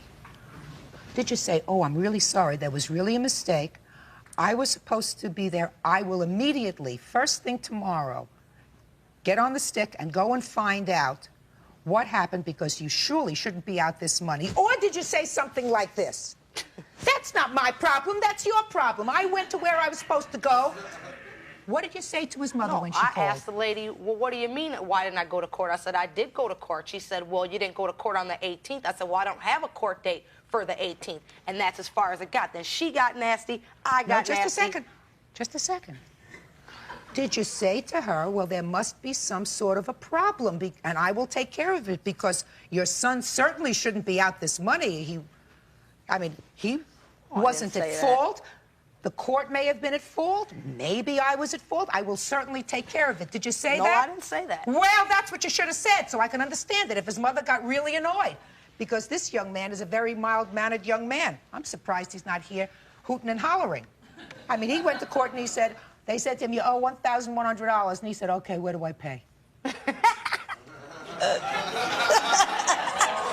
me a break. Give me a break. Listen to me.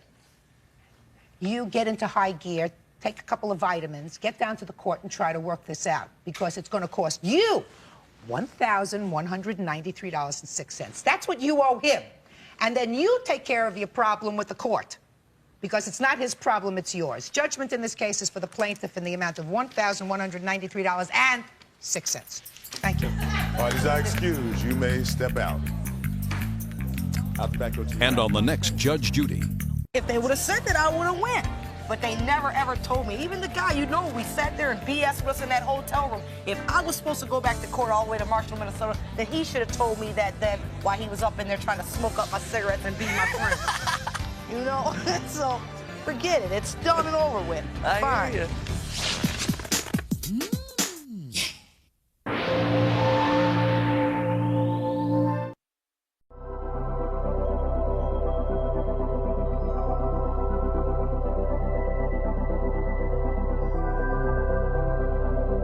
Five-year-old housewife from Colorado is suing her former babysitter, 18-year-old Eric Wilson. 2 years ago, Eric was arrested for stealing money from Janet's home. Now, Janet alleges more money is missing and believes Eric is to blame. Okay.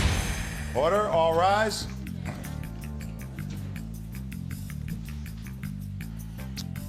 Your Honor, this is case number 163 on the calendar in the matter of Spann versus Wilson. Parties have been sworn in, Judge. You may be seated. All right, let me understand this case. Miss Spahn, this young man babysat for you, for your children. Yes. A couple of years ago. Yes. And at that time, he wasn't doing so well. You didn't know it at the time? No, I did not. But you had a drug problem? Yes, I did.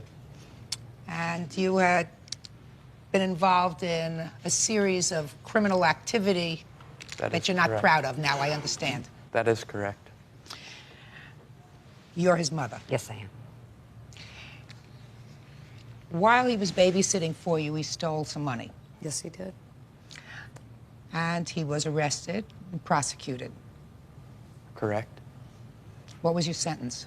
I got theft charges. I was ordered to pay restitution in the amount that she had requested. How much was that? It was $900, I believe, and it ended up being $1,200 after all of the fees and everything, all the victim assistance, all of that. And I paid that in full, and I was ordered to go on to probation. I finished all my probation stuff. I did my community service, paid all my restitution. What kind of community service did you have to do? Weekend work crew. I'd have to go up into the mountains and dig trails and stuff, and kind of.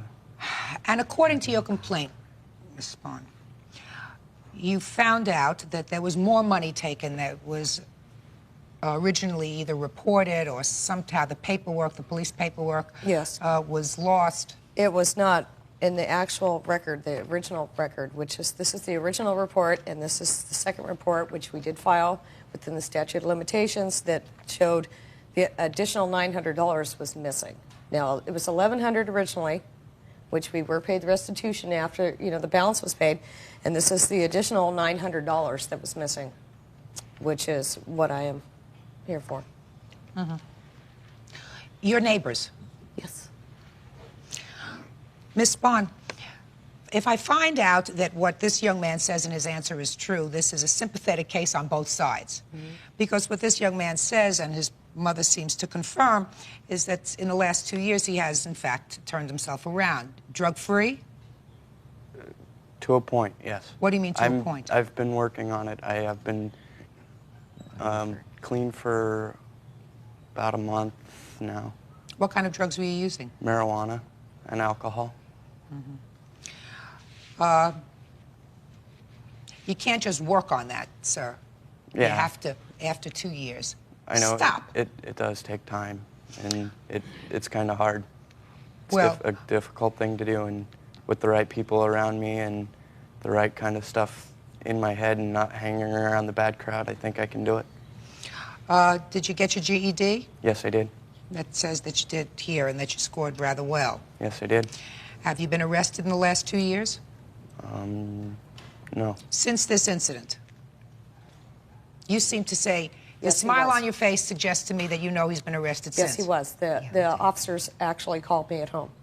When? 3 months later, my house was broken into. We assumed it was him. And the police called me to verify that he was arrested 2 days later. And that's when he went to the detention center up at Lookout Mountain. I never went to Lookout Mountain.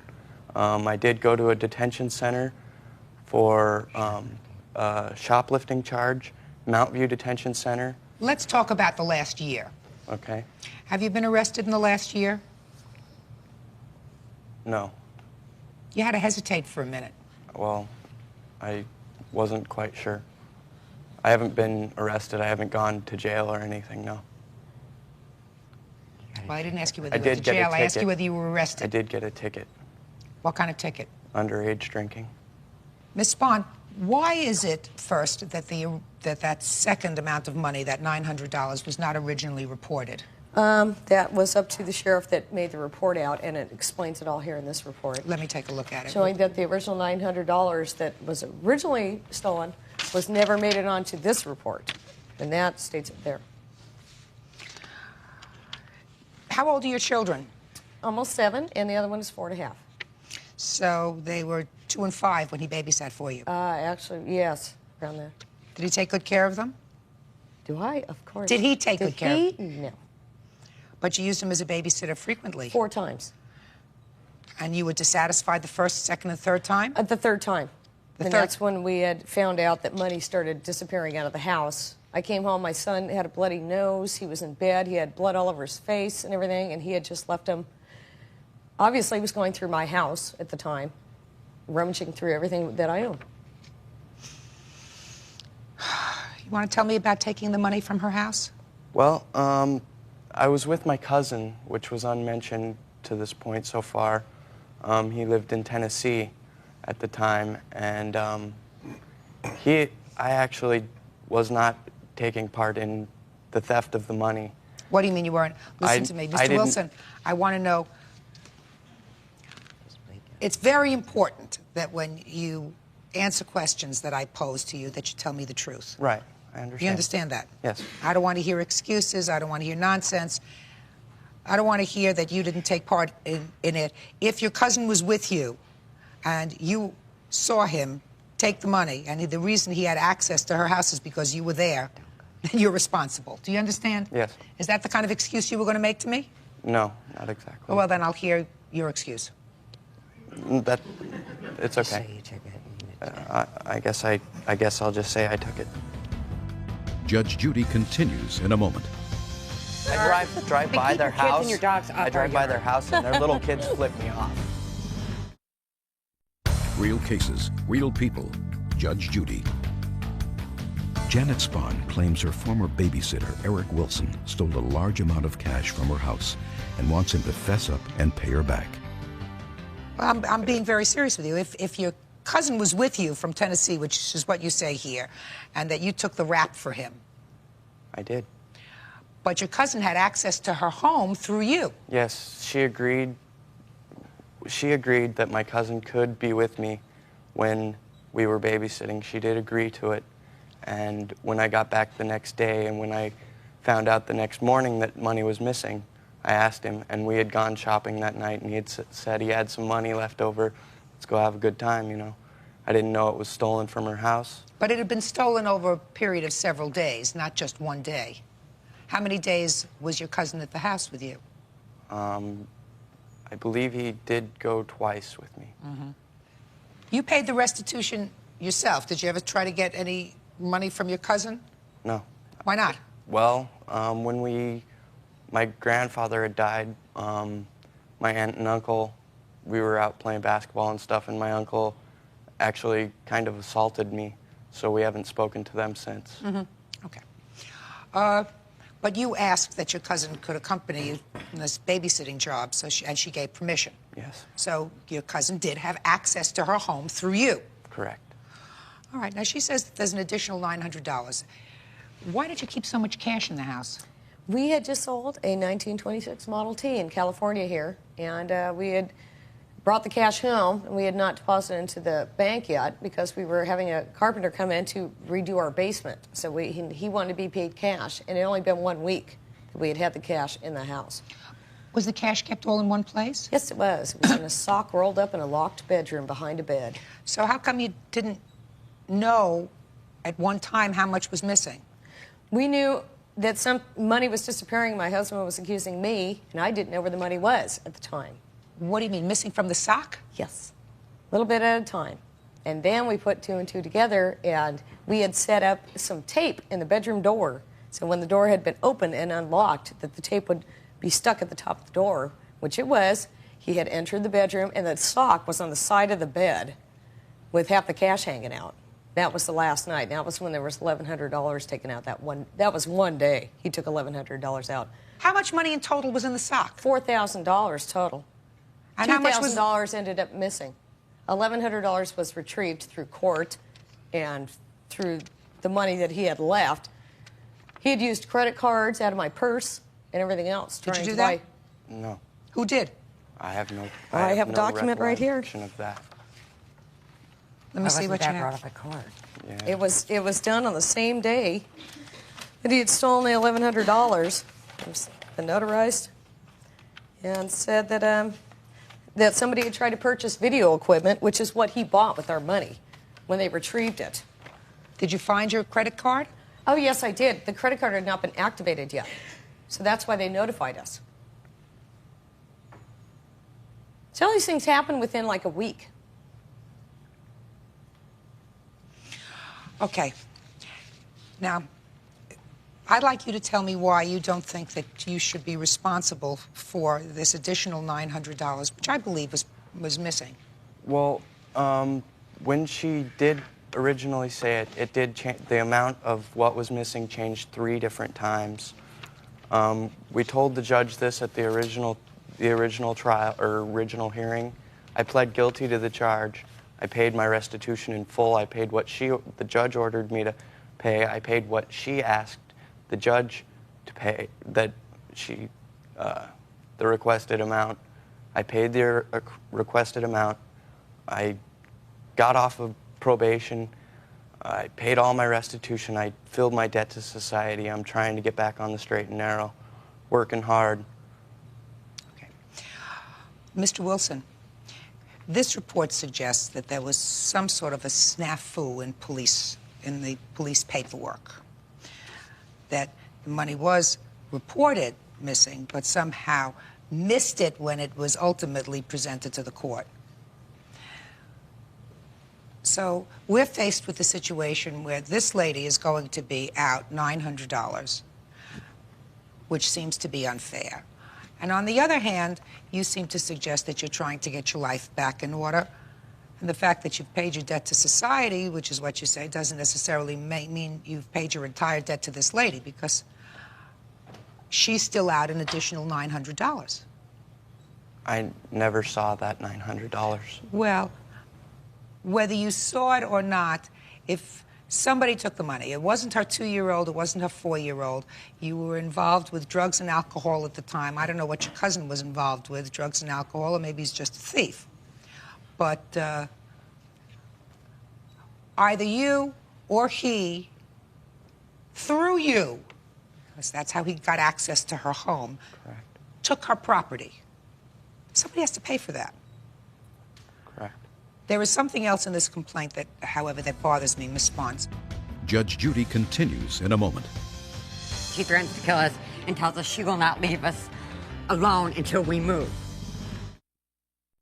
Real cases, real people. Judge Judy. Eric Wilson says after he was arrested for stealing from his neighbor, Janet Spahn, he paid the money back to her. Now Eric says Janet won't stop harassing him and his family.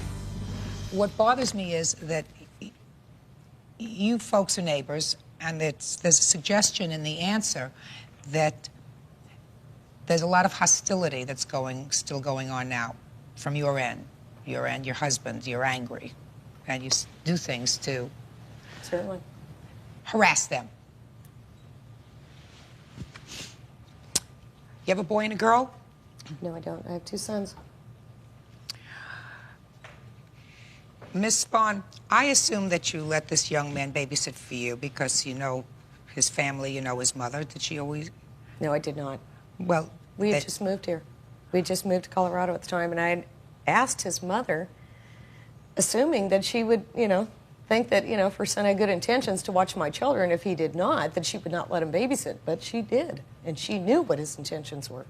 Well, that was fault on my part. No, I did not.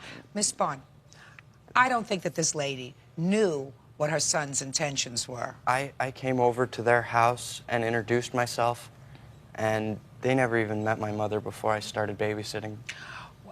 Do you have other children? Yes, ma'am. How many other children do you have? I have 1 daughter. How old is she? 15. She okay? She's great.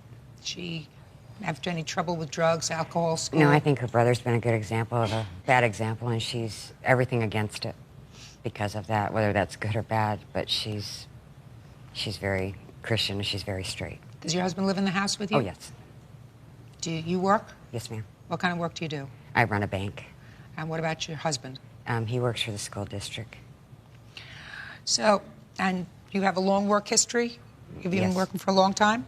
How many years at the same job? Well, I got promoted, so I went to a different position, but I've been in banking for 11 years. And your husband, how long has he been working for the school system? 13. After he got out of college, he went right there, and he's been there for 13 years. Let me tell you why I'm asking these questions, Ms. Spahn, so you'll understand. I've been around the family courts for a quarter of a century. And what strikes me as sad, has always struck me as being sad. You can expect a child to go off, get involved in drugs, alcohol, criminal activity, if they come from a family that is dysfunctional. But what I've seen more and more of is families that appear to be perfectly functional families have a child that just goes bad. And you hope that that turns around. And you never know when that's going to happen. So what I'm suggesting to you is you have 2 young boys. As good a parent as you are, as good an example as you set for your children, as law-abiding as you are, work history for over a decade, right out of school, got a job, and working in the same job, that's this lady and her husband. I'm sure they try to set a good example for this young man, and they don't know what happened. Something went wrong. It happens. I know. You have to feel sorry for that. Because, but for the grace of God, it could be you. Or my kids. Or your kids. That's right. So while there's no question that I believe that this young man is responsible for paying you, for making you whole, I think it's a tragic mistake for you and your husband to continue what I will refer to as a minor vendetta against the family. You know what I mean? Yes, I do. Yes, I do.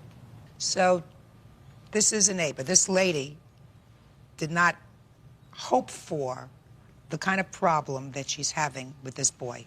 And I have a sense, from looking at her face, that it ain't over yet. Judge Judy is ready to rule. You better straighten yourself out. Kids make mistakes when they're young, and they say, well, I have a whole lifetime to correct them. How old are you now, 17? 18. 18. I just turned 18, and I was going to get my record sealed. Well, you're not going to get your record sealed, sir, if you just got a ticket for underage drinking. That doesn't suggest to me a year ago or whatever. And Mr. Wilson, listen to me. You just told me 2 minutes ago that you've been clean for about a month. That isn't exactly a lifetime. Right.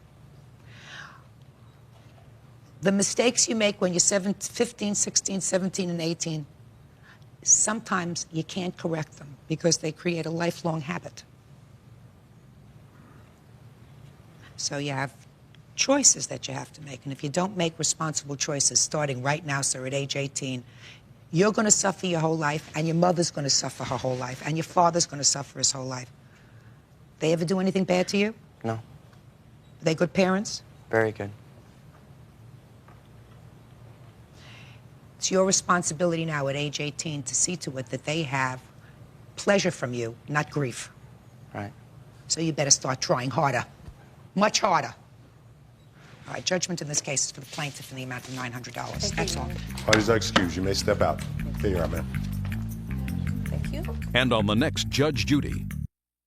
See, she threatens to kill us and tells us she will not leave us alone until we move.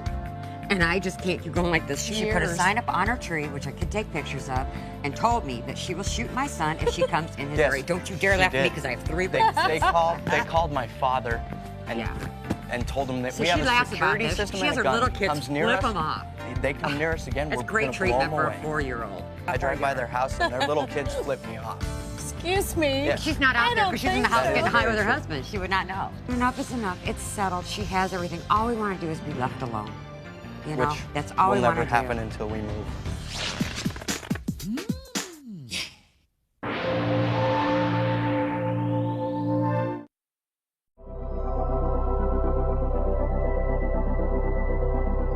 Answer Suzanne Longo. They claim Suzanne threw their possessions at a dumpster when she mistakenly thought Stephanie was sleeping with Suzanne's boyfriend. Order. All rise. Quiet in the courtroom. It's case number 232, Your Honor, on the calendar in the matter of Gropman Puff versus Longo. Parties have been sworn in, Judge. You may be seated. Have a seat, please. All right. Miss Longo, it is alleged by both of these plaintiffs that you destroyed their property and locked them out of an apartment that the 3 of you were sharing. You seem to acknowledge in your answer that you did, in fact, lock them out of the apartment, and you did, in fact, take their property and throw it in a dumpster. Is that right? Yeah. But they didn't live there. It's my apartment. They didn't give me a dime for rent. Doesn't That make any is my difference. apartment. They were living there with you, and you seem to feel as if you had some right to do that. You want to explain it to me? Well, Stephanie went to San Francisco behind my back to my boyfriend's house and him and thought that she could still be my friend after that. And I was angry, and I called up there, and I found out just to talk to Brad. And so I just threw her stuff in the dumpster. Because I was... And she never was my friend. I went out of my way for her. I've done so many things for her. And she goes, my boyfriend. Are you good? How long did you live there? I was staying there approximately 2 weeks. And this is your boyfriend? Yes, it is. What property did she destroy? She threw away most of the clothes I own and several pairs of shoes and a very expensive cellular telephone. We have a list of... I do, and I also have several receipts.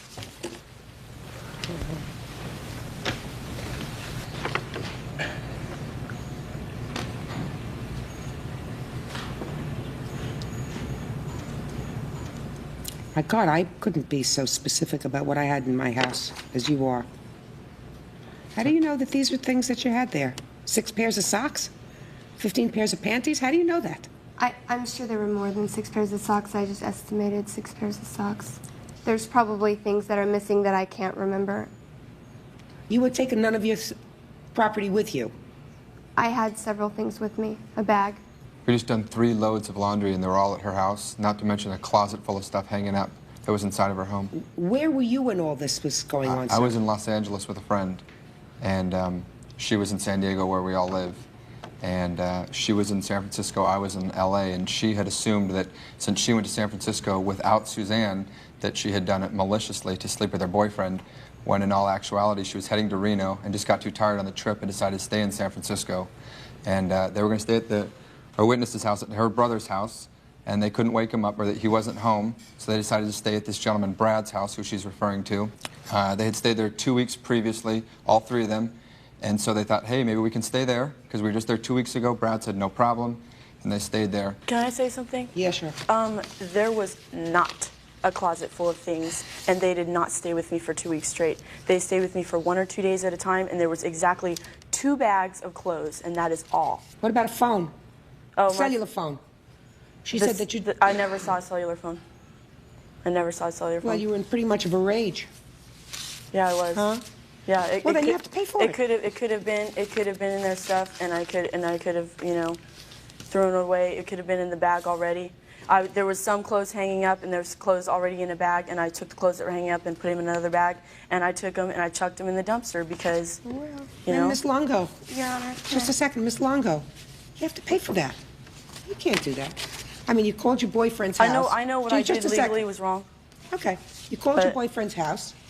Nobody admitted to you that they were there sleeping together. She has her own boyfriend. I mean, you may not have liked the fact that she went there and stayed at your boyfriend's house without your permission, but you assumed that they were sleeping together.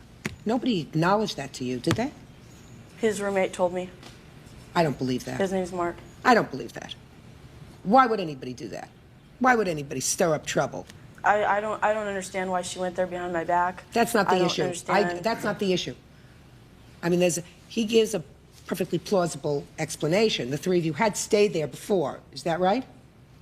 If you want to act impulsively, Miss Longo, then you have to pay for it. Your clothes are worth how much, sir?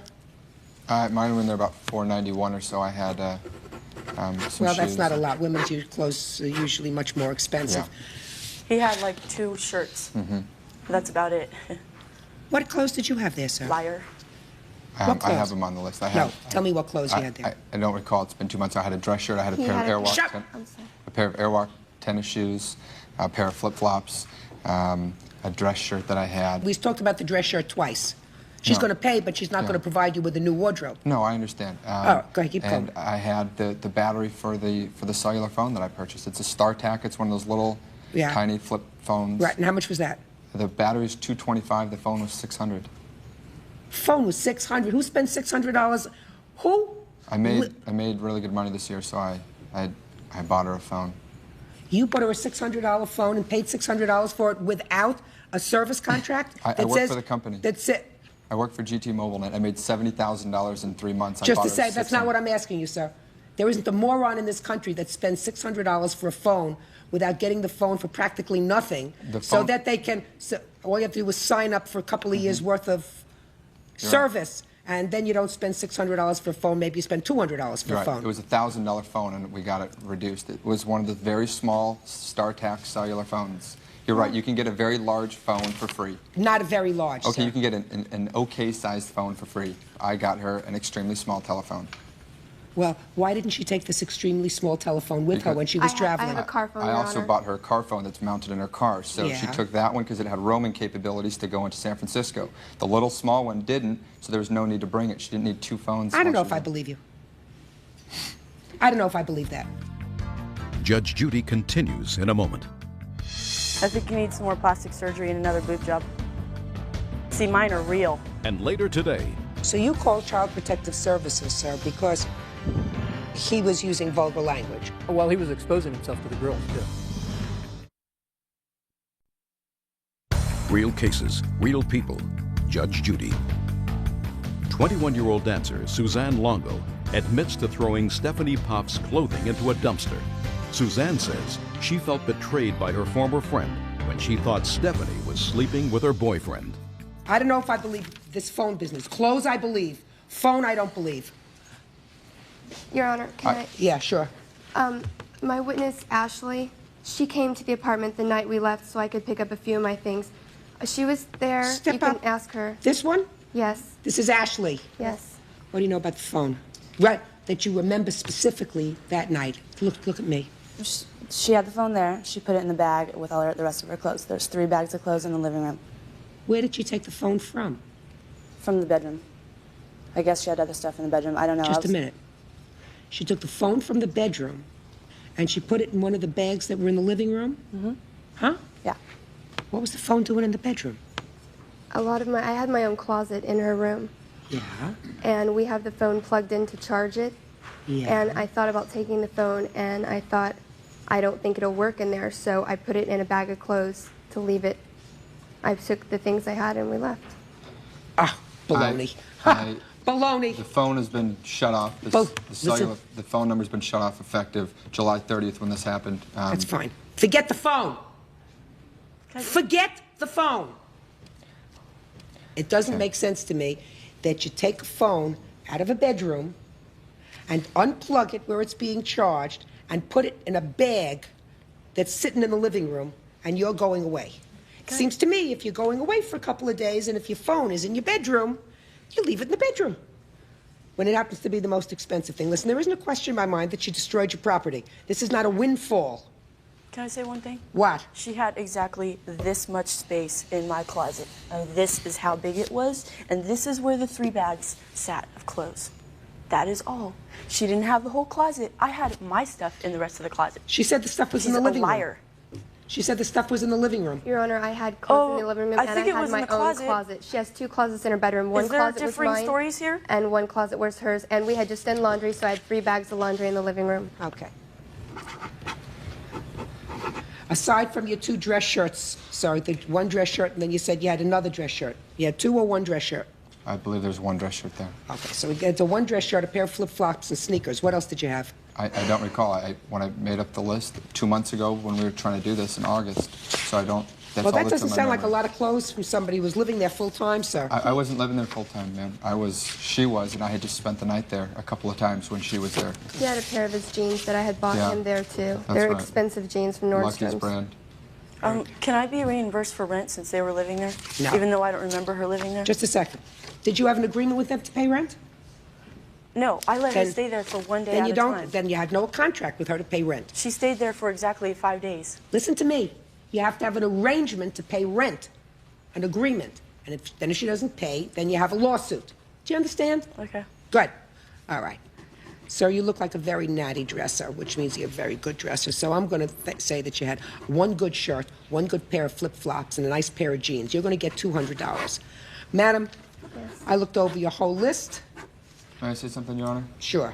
She had taken all of her clothes that were in the closet, everything she owned, and had put them in the car, filled up her trunk and her back seat with her clothes.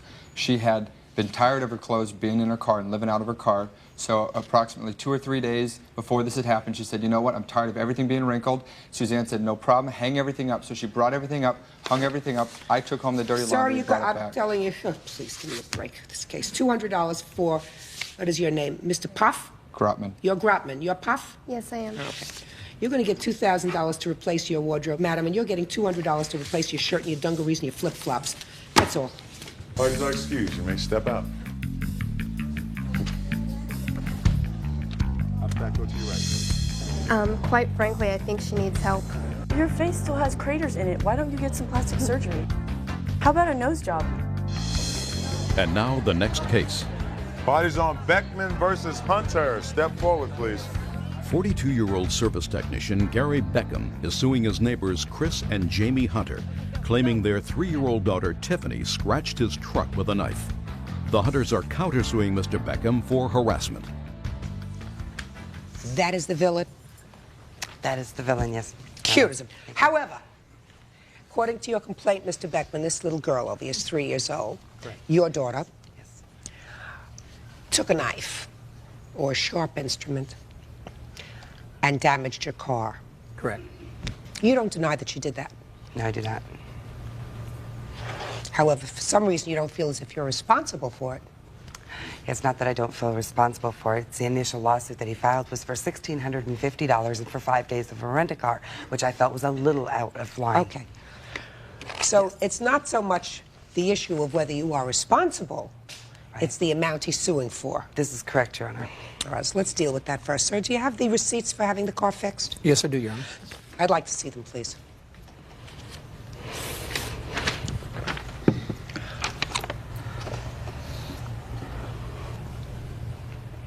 Sir, explain this to me, all right? Okay. I originally sued for $1,650. That was the higher complaint, or the higher estimate that I got to fix my car. Everybody was telling me that it could not be buffed out. I do have pictures of the damage. But it was. When it was all said and done, I had a limit, Your Honor, and I had to turn it in. I was 2 days away from turning it in when the damage got done. Okay? They gave me a 30-day extension to get the thing fixed. I took it down to Crown Dodge. I says, fix it. Buff it out, paint it, whatever you need to do. Okay. I need to get rid of my car. They came back and said it was buffed out, fine. The dealership bought the car back. And so now I amended my complaint to $75, which was the cost of the buff out. Oh, that's easy. See that? Out of pocket $75. Correct. Very good. So we've taken care of his claim against you for $75 from $1,650. So far, you're ahead of the game. Now, you have a counterclaim against him for $2,000. You want to explain this to me? Well, Your Honor, just shortly after this incident happened on the 13th, a lady shows up at my door. She's from Child Protective Services. Somebody has called and filed this report here, anonymously, about my care and conduct of my 2 children. Now, when this incident happened with Mr. Beckham's truck, I was at work. They're generally really good kids, but this woman saw that. She knew that we took good care of our children. She closed this case, finding it unfounded, but noted that the day that the claim was filed, on the 15th for this incident, is the same day that that anonymous phone call to PSSA was made. There have been countless number of vulgar, rude, insulting... Well, let me start with this. Did you call in this report to Child Protective Services, sir? Me and about 5 other people have called Child Protective Services. You called? Yes, I have called. Did you call on the date that this happened with your car? No, I did not. When did you call, sir? It had to be 2 weeks later. What made you call Child Protective Services 2 weeks later? Just the vulgar language that I heard come out of their older son. He was talking to some girls, vulgar language. Something needed to be said. When you're talking about their older son, you're talking about this little boy here? Yes, Tyler. Judge Judy continues in a moment. The way he was talking to them, the vulgar language he was using, okay, that was conduct unbecoming of a 6-year-old. Real cases, real people. Judge Judy. 42-year-old service technician Gary Beckham says Chris and Jamie Hunter's 3-year-old daughter Tiffany scratched his truck with a knife. The Hunters claim Mr. Beckham continually harasses them. So you called Child Protective Services, sir, because he was using vulgar language? Among other things, yes. Well, give me the other things. Well, he was exposing himself to the girls, too. And that is not conduct of a 6-year-old boy. Tell me what you mean by he was exposing himself, what you saw, sir. I saw him take himself and show it to these 2 little girls. I even talked to the fathers of the 2 little girls. And the way he was talking to them, the vulgar language he was using, okay, that was conduct unbecoming of a 6-year-old. So I had to let somebody, in my good conscience, I have 2 boys, I have to let somebody know. So I called PSSA. Well, what about the fathers of the 2 little girls? I have no idea what they did. None whatsoever. I'm pretty sure that they were upset. They live right next door to these guys. How many calls had been called into Child Protective Services? This is the only one there you have any note that I know anything about, Your Honor, and Mr. Beckham nor 2 other girls, his father, have never come and spoke to me or my husband, and this is the first we've ever heard of this. So what happened after this? The case was closed. The case was closed and unfounded. It's just a constant and endless battle that we're bad to our children. We're not taking care of them. It's been one thing after another, all resolving back to a 3-year-old scratching this truck. And I just didn't feel it was right. Well, the fact that it may not have been right does not make it the subject of a lawsuit. Mr. Beckham. Yes. Let me tell you what I have a problem with, sir. Okay. You know I take child abuse, child neglect very seriously. The fact that you allegedly saw this little boy do what you have described is not child abuse, and it's not necessarily neglect. Okay. It is the kind of thing that a normal person would, if there was a normal relationship between neighbors, result in you ringing their doorbell and saying, this is what I saw your little boy doing. You might want to have a talk with him. And you know, if you have children, sir, Yes. you know that kids do that sort of thing. That doesn't necessarily mean that the child is being abused or neglected by his parents. So when you use child protective services for other kind of relief, that takes away caseworkers from doing their legitimate work. That means the time they spent going out on this nonsense, they can't be investigating legitimate cases. That's wrong. Well, you know, Your Honor, when you see somebody exposing himself to two other little girls, You're talking about a 6-year-old, sir. Judge Judy continues in a moment. We're talking about a 6-year-old. I let the only appropriate people that I knew, other than management of the trailer park, which... No, you let the right people know about it. You let the fathers of the two little girls Correct. know what you had seen. Correct. So that they could take appropriate steps, which means that they could have come to speak to these people. They could have said to their two little girls, I don't want you to play with that little boy anymore. They could have taken specific precautions. What you did was wrong. Okay. Pay for your own car. This lawsuit and the counterclaimant dismissed. Parties are excused. You may step out. There you go, out the back door to your right. Judge Judy continues in a moment. And on the next Judge Judy, The social worker that came out obviously saw what it was worth. Absolutely nothing.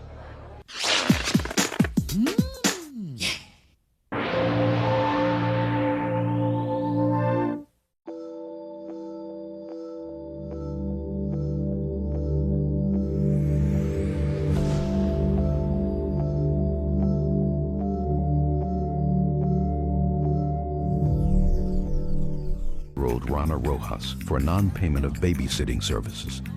Kathy says when Rana didn't come home, she had no choice but to drop the kids off at a police station. Rana was furious that Kathy would do such a thing and refused to pay her. Order, all rise.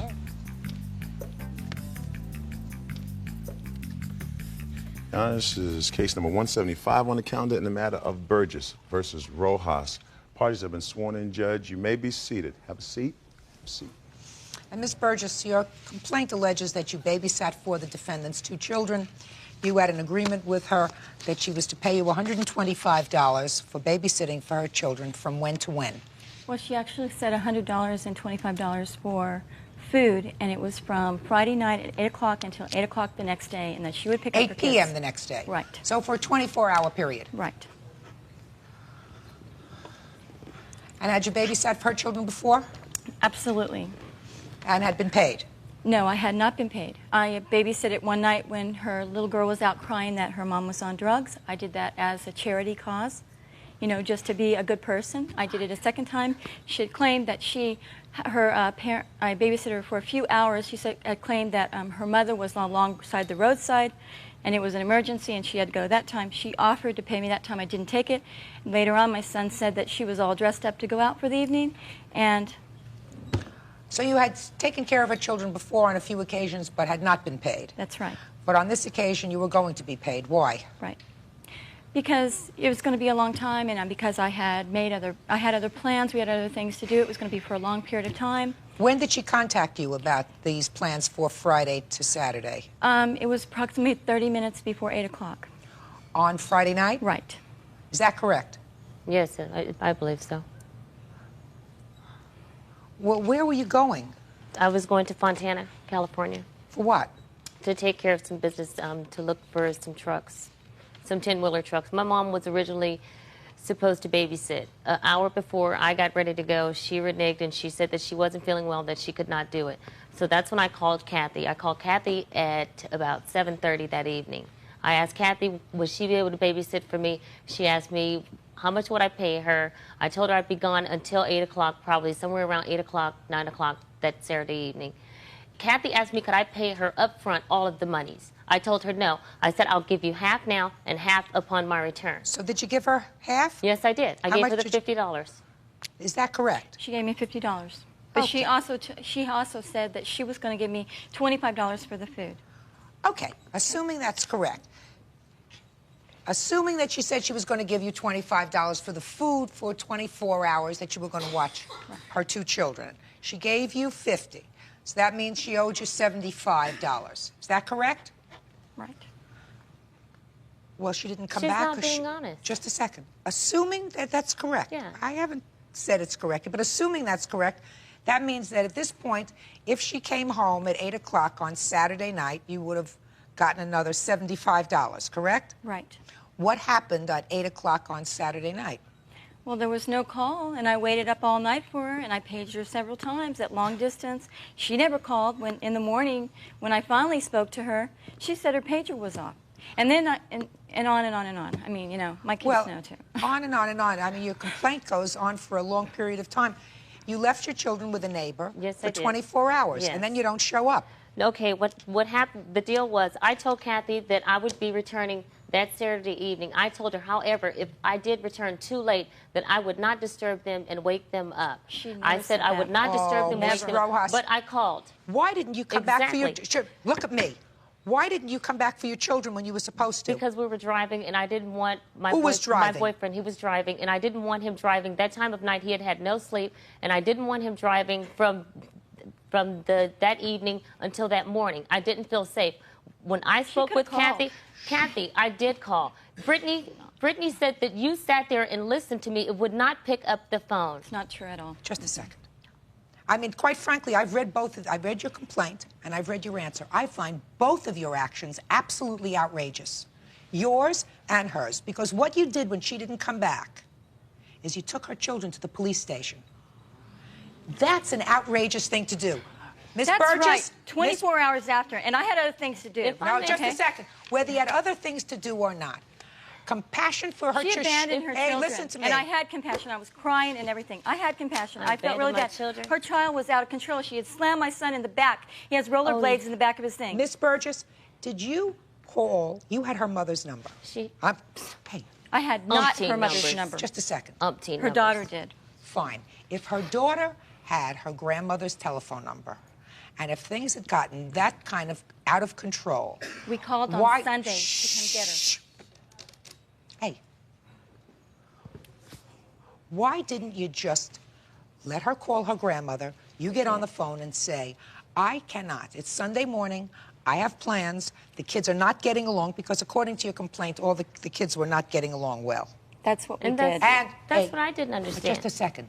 I'm not finished with you yet. Because you put your boyfriend over your children. So I'm not finished with you yet. I put my safety over You my put children. your boyfriend over your children. That's exactly right. Everybody puts themselves over children. Children are the innocents. They didn't ask to have a mother who goes traipsing off for 2 days, leaves her children with a stranger to go looking for a 10-wheeler truck. They've been knowing Kathy for 8 months. She's not a stranger. Her children are at my house on a daily basis. I wouldn't leave my children with somebody that I knew for 8 months for a weekend. Her children are at my house every day. So what? They come stay with me for hours while she goes shopping. I've never charged Kathy for babysitting. That's not true. true. Oh, Kathy, please. Miss Rojas. Kathy, tell the truth. Listen to me. I'm going to throw you both out of here in 2 seconds because you both deserve each other. You did the wrong thing by taking the children to the police station. You had an alternative. Your alternative was to call the grandmother and say, if you do not... Don't interrupt me. If you do not come to pick up your grandchildren, I'm taking them to the police station. I did that. Oh, yeah? Just a second. In the morning, I did that, and I called the police officer. No, and I said, I'm not asking you police. Don't dance around it. You called and spoke to the grandmother. She never called back. We said, come get your kids. She never called back. No, I didn't say come get your kids. You know, you could have called me. Miss Rojas, she had 2 mobile phone numbers. Could never get through. You tell me. I'm going to tell you, because I'm going to throw her out in 2 seconds. Okay. I told you, when I ask you a question, you'll answer it. Okay. This is a courtroom. Okay. Good. You did not call the children's grandmother and say to them, I am not... my phone call. Never returned the phone call. I don't believe you, Miss Burgess. I don't swear believe... that we did I do that. not believe that you called the grandmother and left a message either on her machine or speaking to somebody at the house. Not her, you! I did ask them. And you know, I did just have a second. compassion. You did what? Yeah, I want you to look at me and tell me what you did Sunday morning with her grandmother. We called the grandmother. Not we. I You. didn't have the grandmother's number, first of all. But we she had her did. call it, and then I called the grandmother. She never came. And I had compassion. I was crying when I took the little girl there. You're a liar. You can say You're a that. liar. You can say That's that. just why you came here with that red dress on looking like Satan. Throw her out of the courtroom. Out. Step out, ma'am.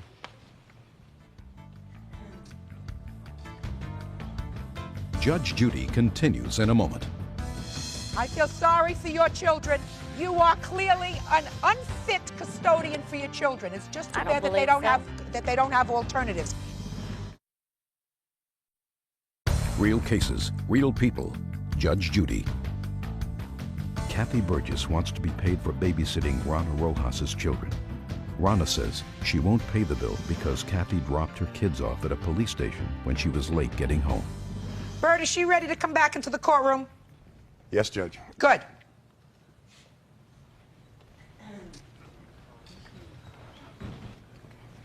Now, just answer my questions. You said you had this little girl call her grandmother. Is that right? And I called too. Could you step up here for me? Right up here. Right up here.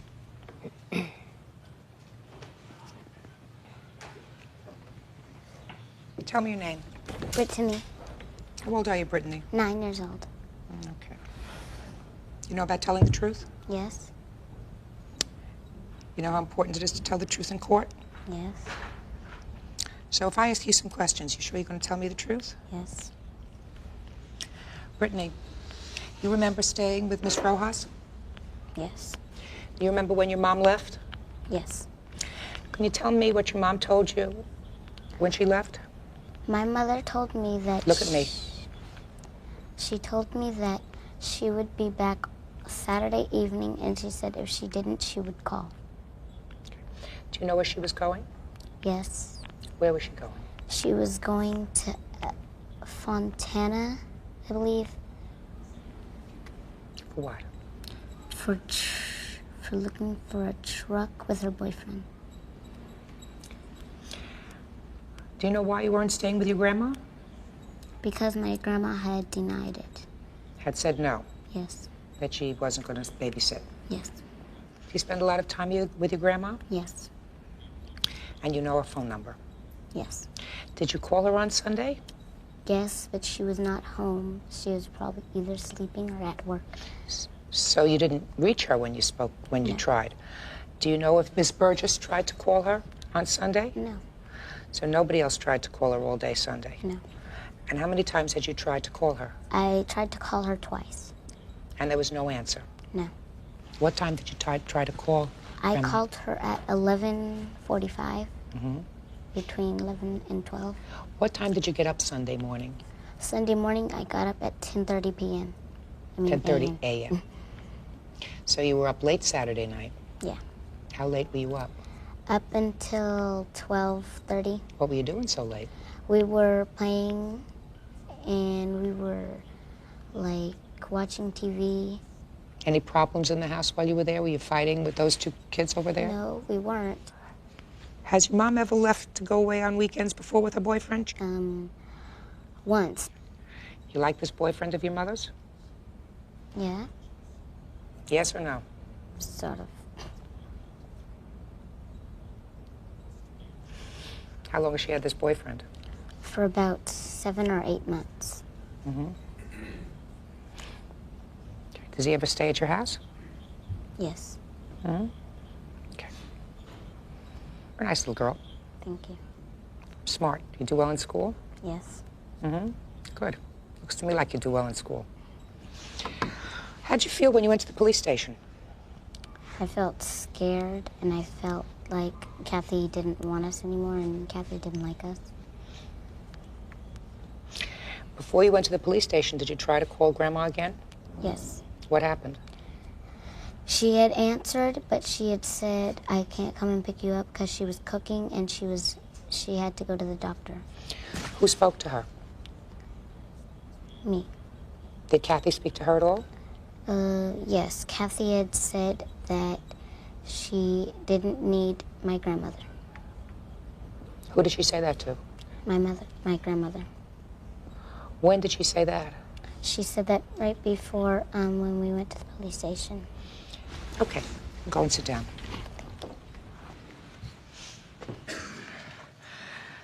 Now, Miss Burgess, when you spoke to the children's grandmother right before you took them to the police station, did you tell her that you were planning to take the children to the police station? I did not speak to the grandmother before I took them to this. I spoke in the morning. We left a message in the morning. I didn't ask you that question. Then that's no to the answer. Okay, because she spoke to her grandmother in the afternoon. Well, I didn't. It's clear to me that... And I called the police station. I asked him what I do. Miss Burgess, kids, stop interrupting me. Only one person can talk at one time. That's me. Judge Judy continues in a moment. You're a child abuser. Get you some menopause pills and get you some psych meds, and you're going to be fine. You better learn how to be a mother instead of screwing around. Real cases, real people. Judge Judy. Kathy Burgess wants to be paid for babysitting Rana Rojas's children. Rana says she won't pay the bill because Kathy dropped her kids off at a police station when she was late getting home. If the child was able to speak to her grandmother in the late afternoon, and her grandmother said to her, I can't come and get you because I'm cooking, or whatever. What a reason. It's clear to me that you could have spoken to her too in the afternoon because at that point she was in fact home. She never called the grandmother in the afternoon. I left a message. I believe that you Whatever. did.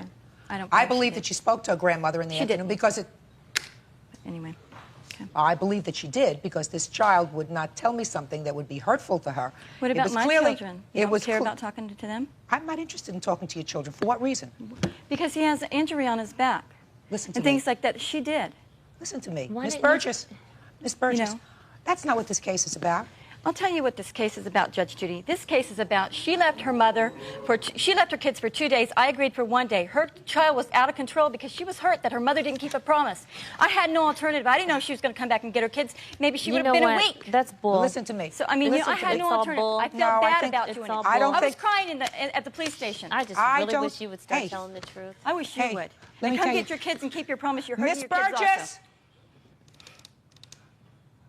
Don't talk to her. I've already thrown her out once because she doesn't know where she is. What I'm telling you is, you agreed to take care of the children. I believe that Ms. Rojas was totally and completely irresponsible, took off with her boyfriend, and didn't give two hoots about disappointing her children and not coming back for an additional, not hour, not 2, I'm speaking. Okay, go ahead.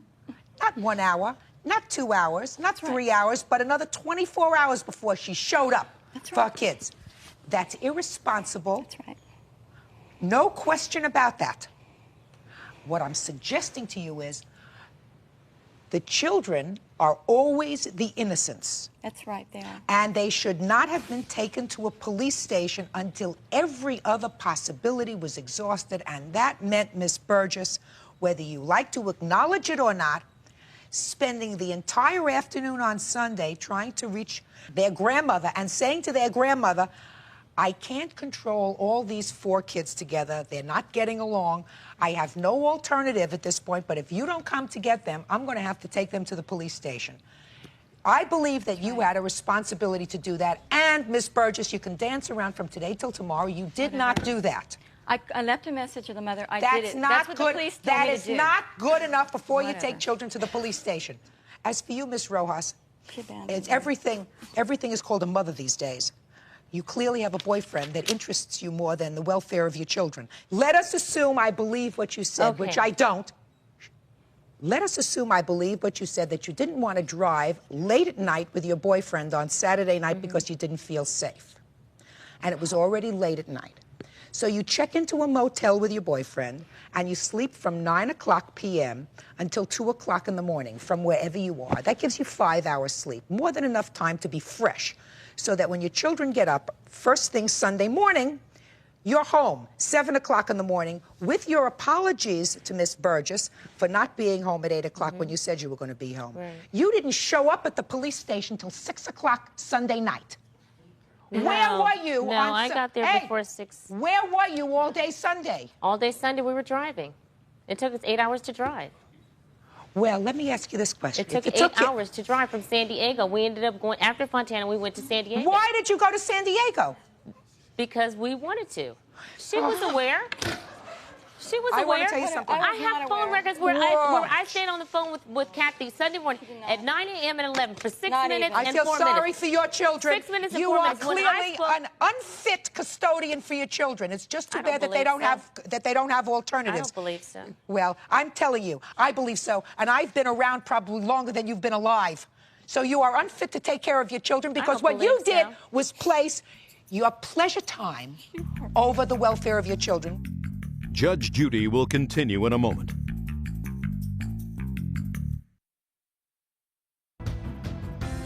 What you did, Miss Burgess, was not the right thing either. However, you are entitled to babysitting money for these children because you did, in fact, babysit for them. Now, you're asking for $650 when your original agreement with her, according to you, was...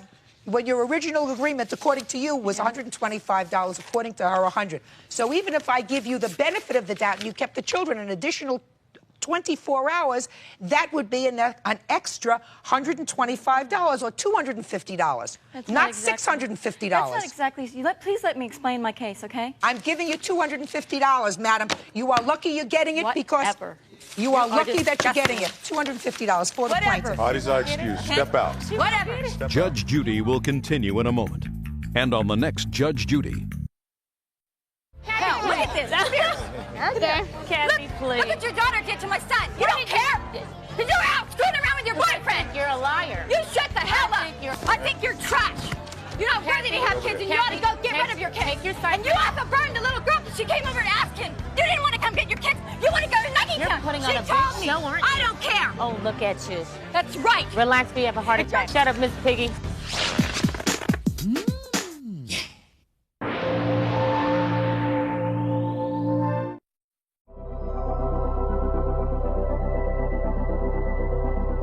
All rise. Yeah, this is case number 317 on the calendar in the matter of Campbell versus Nalepsky. Parties have been sworn in, Judge. You may be seated, ma'am. Have a seat. You allege, sir, that the defendant kicked a window out of the back of your truck or car. Is that right? Yeah. And it cost you a couple $100 to have it fixed. Yes, it did. Why don't you tell me how that happened? Well, first we started off at my friend's house, and we were going to go to the club that night. Who's we? Aggie, the defendant, and I, and Patty. We decided to go to the club, and she started off by drinking Who's she? The defendant, a Boone's Hill farm. What is that? I don't know, Strawberry Boone's Hill. Wine. It's a wine. And then after that, we got in the car, and we drove to Club X, which is in the city, about 45 minutes away. And we got there, and the defendant, started drinking. She drank a cranberry and vodka when we got there. And then we went out and started dancing, Patty and I, and Aggie was there drinking. The defendant was there drinking, standing there. After that, we went back after we stopped dancing, and we came over, and Aggie said she wanted to leave. And I asked her why. And she said, I just want to leave. So I told her, you know, I was like, if I buy you another drink, you're going to stay? And so I gave her some money, and she went and bought a Hurricane.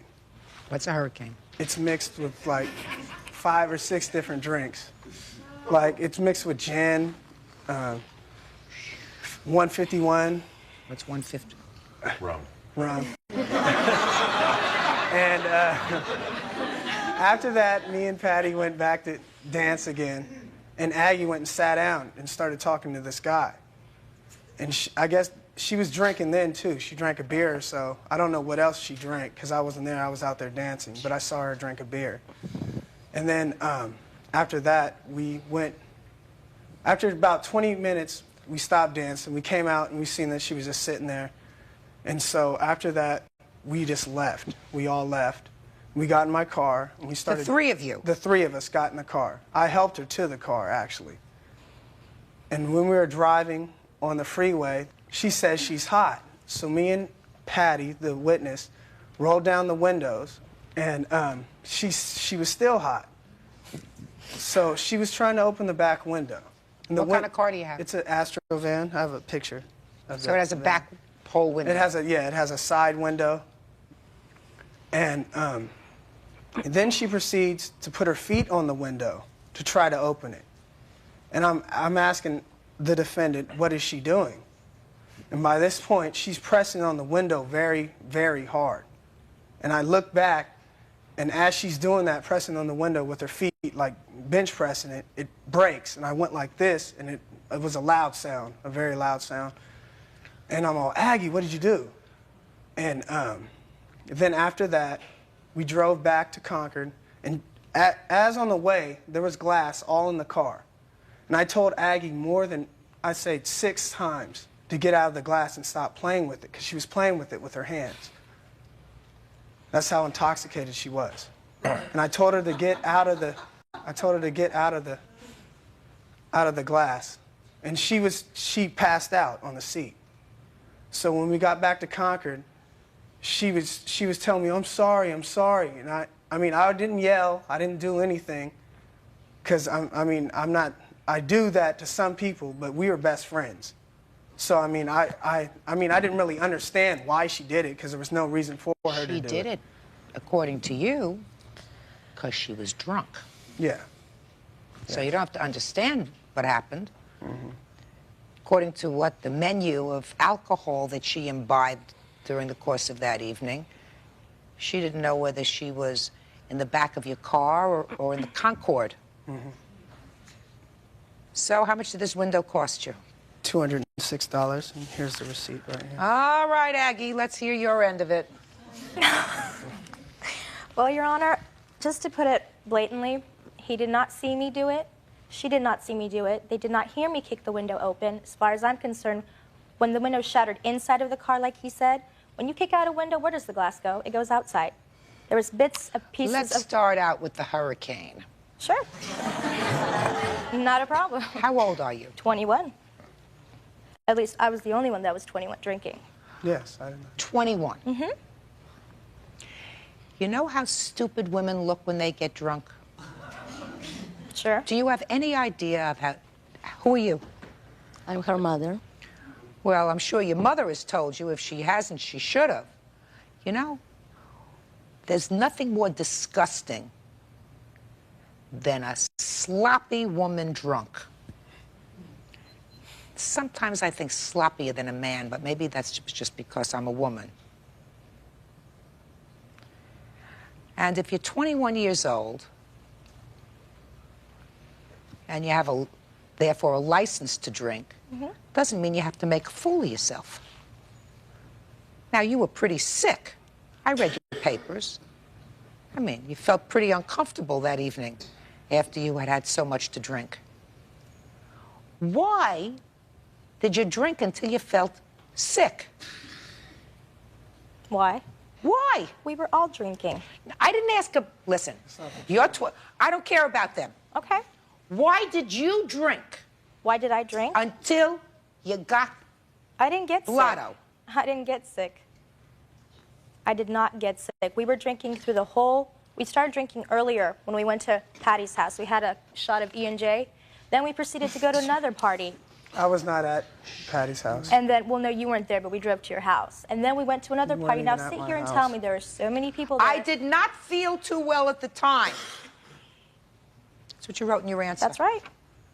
I didn't feel well, but that doesn't mean that I was to the point where I would kick out somebody's window, causing no scrapes or anything on my leg. All right. There was no cause for me to do that. I tried to open the window, but there was no way I could open it because this window was off track in the first place. It was not off track. Yeah. I had my legs propped up. Next to the window. Next to the window. So I could be more comfortable. The next thing I recall is glass shattering, flying inside the car. Let me see the bill.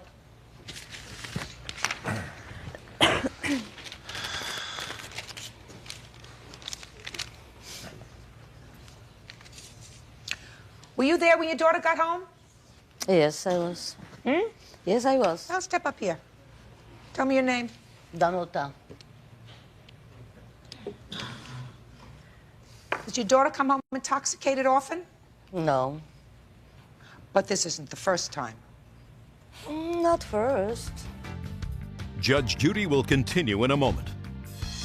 You know, when you're 21 years old, you're dumb and you do things that are stupid with alcohol. I don't know why people do that when they're young. And later today, You seem like a nice person. How a nice person can keep tasting their own foot, I'll never understand. real cases, real people. Judge Judy. Robert Campbell claims his former friend, Augie Nalepsky, was highly intoxicated when she broke the window in his van and wants her to pay for it. Augie denies breaking the window.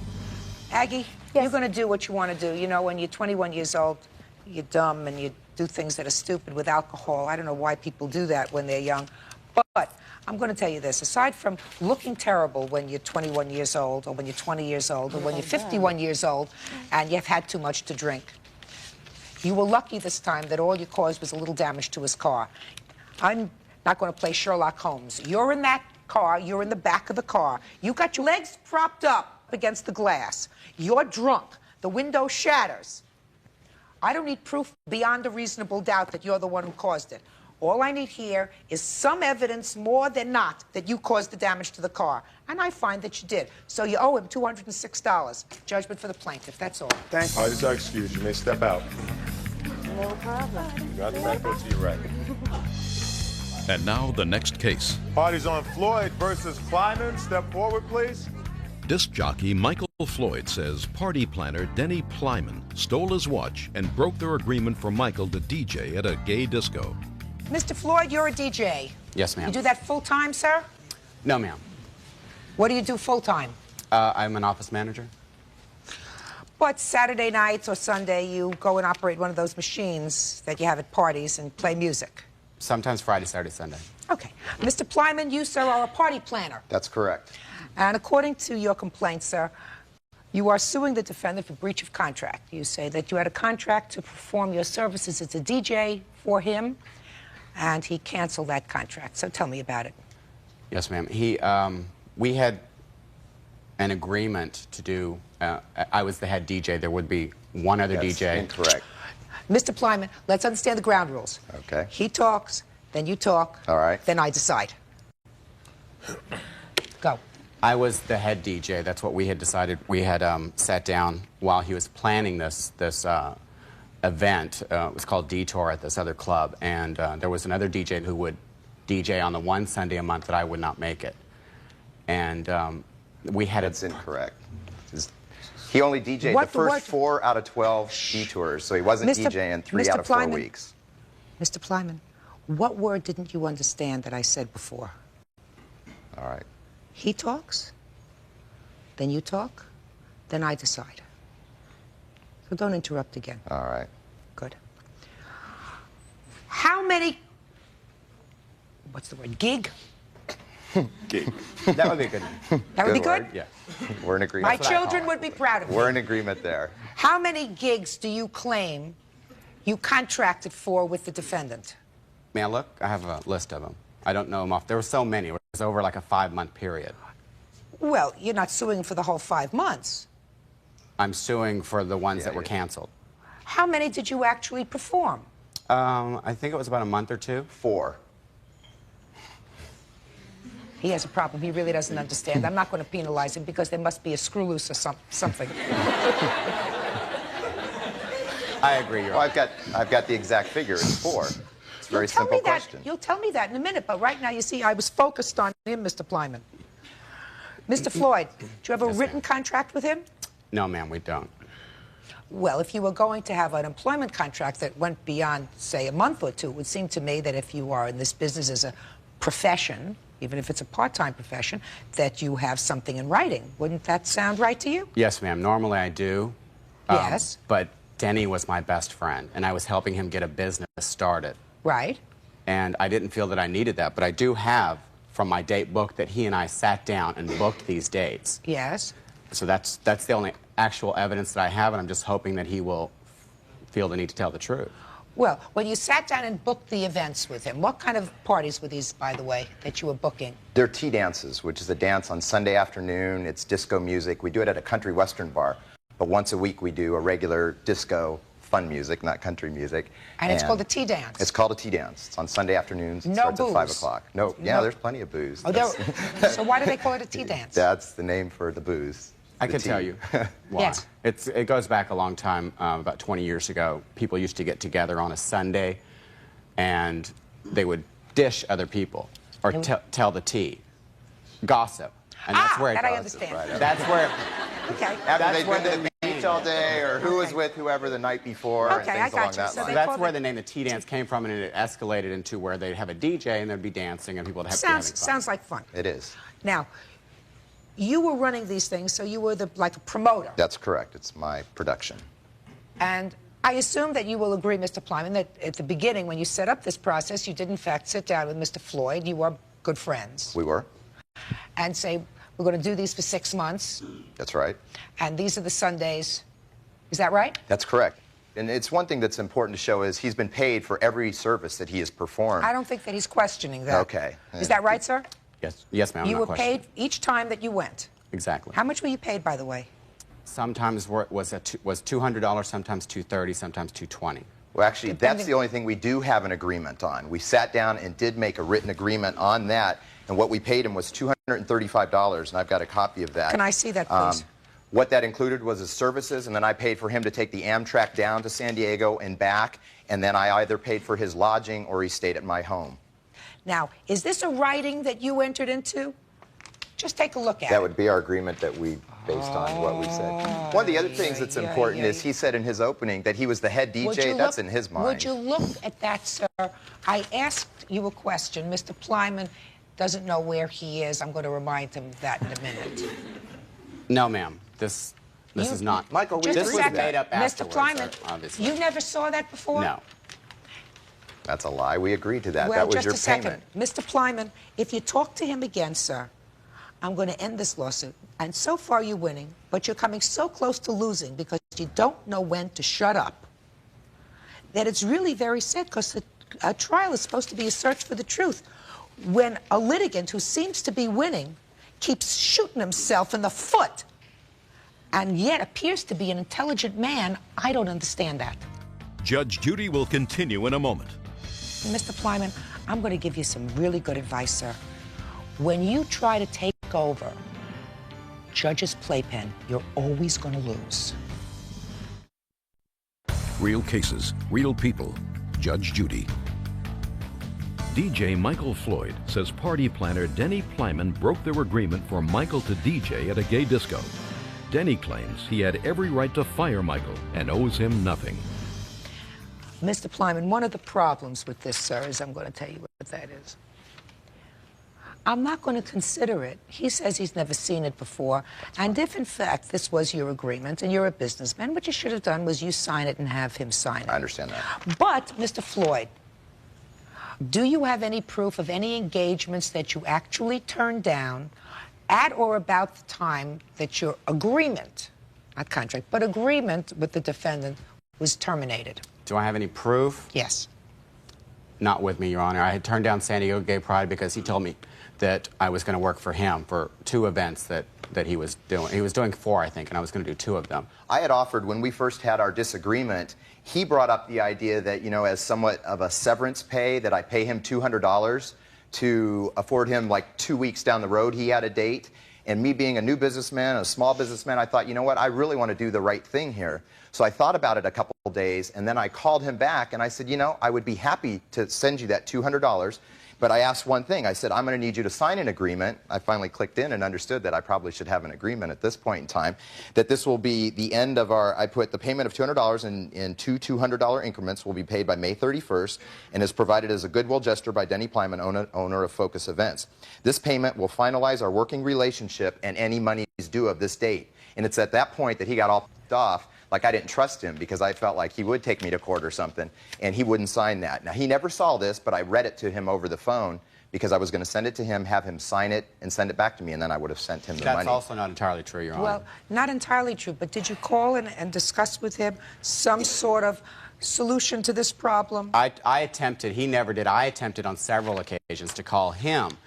At that point, how you could say I didn't attempt to make a solution is incredible. I have it written right here.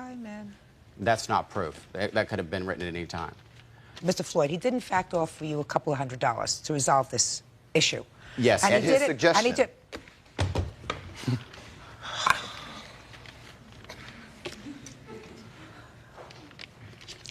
You seem like a nice person. How a nice person can keep tasting their own foot, I'll never understand. I'll never understand. This is an indication of our relationship through the whole time. It was Mr. anytime I Floyd, tried to then, put something then in. that's your problem, sir. I mean, you know, you chose to work for him. I'm one of the top DJs in Southern California. How could you be a top DJ in Southern California, Mr. Floyd? I'm sorry? In his own mind, Your Honor. Oh, Mr. Plyman, I tried to be very nice to you, sir.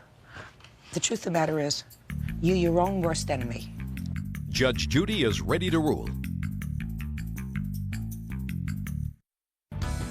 He's suing you for $2,500? Is that what you're suing him for? Yes, ma'am. $2,500? I was originally going to give you nothing. He helped me. I'm going to give you $1,000.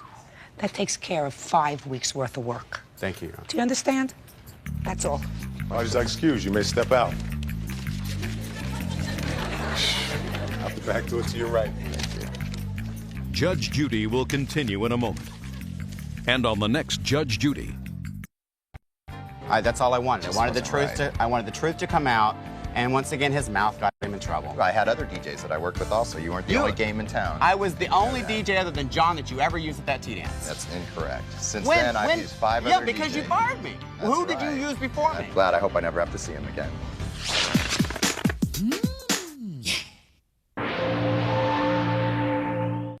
Order. All rise.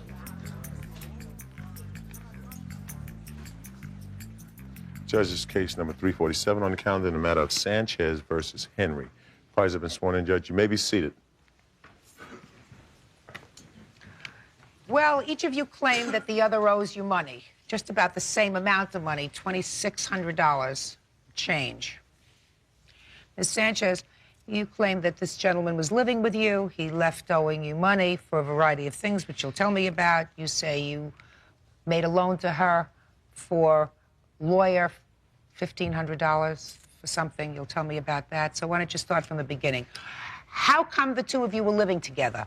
Sean said he had no place to go. And when we first moved together, he was getting kicked out of his apartment. I was leaving my apartment. Had you been friends? Yeah, we had been friends. We had met at work. And at the time, we were staying in a hotel, and it was like you pay every week. Then we found an apartment through one of his friends at work. He got the apartment in his name, okay? And then later I had got it put in my name. I have a rental agreement. And I was giving Sean the money because he knew the landlord. I had no idea, and I work at night. And so I would give Sean money every week to pay rent. Sean didn't pay rent. I have an agreement that we both signed saying that we're both 4 months in the hole in rent. And I'm like, you know, how in the world can this be? I give you money every week, you know? What you're telling me is you gave him your share of the rent. Every How week. much was the rent? $250. $250 a month? Each. Yes, each. It's $500 a month. Okay. So you gave him your $250? Yes. And he never paid the rent? No. I have a piece of paper saying right here that we're both, and he signed it. We both signed it, saying that we're 4 months in the rent, 4 months behind in the rent to this day. Didn't I pay her 70? I don't know. Do you have a receipt? Shh, don't talk to each other. Don't talk to each other. Okay. You both signed that you're both responsible for half the rent. Did you pay the rent, sir? When I moved out, I paid $750. I'm talking about while you were living there with her. We lived together for a whole year and a half. Shh. How long were you living in the apartment together?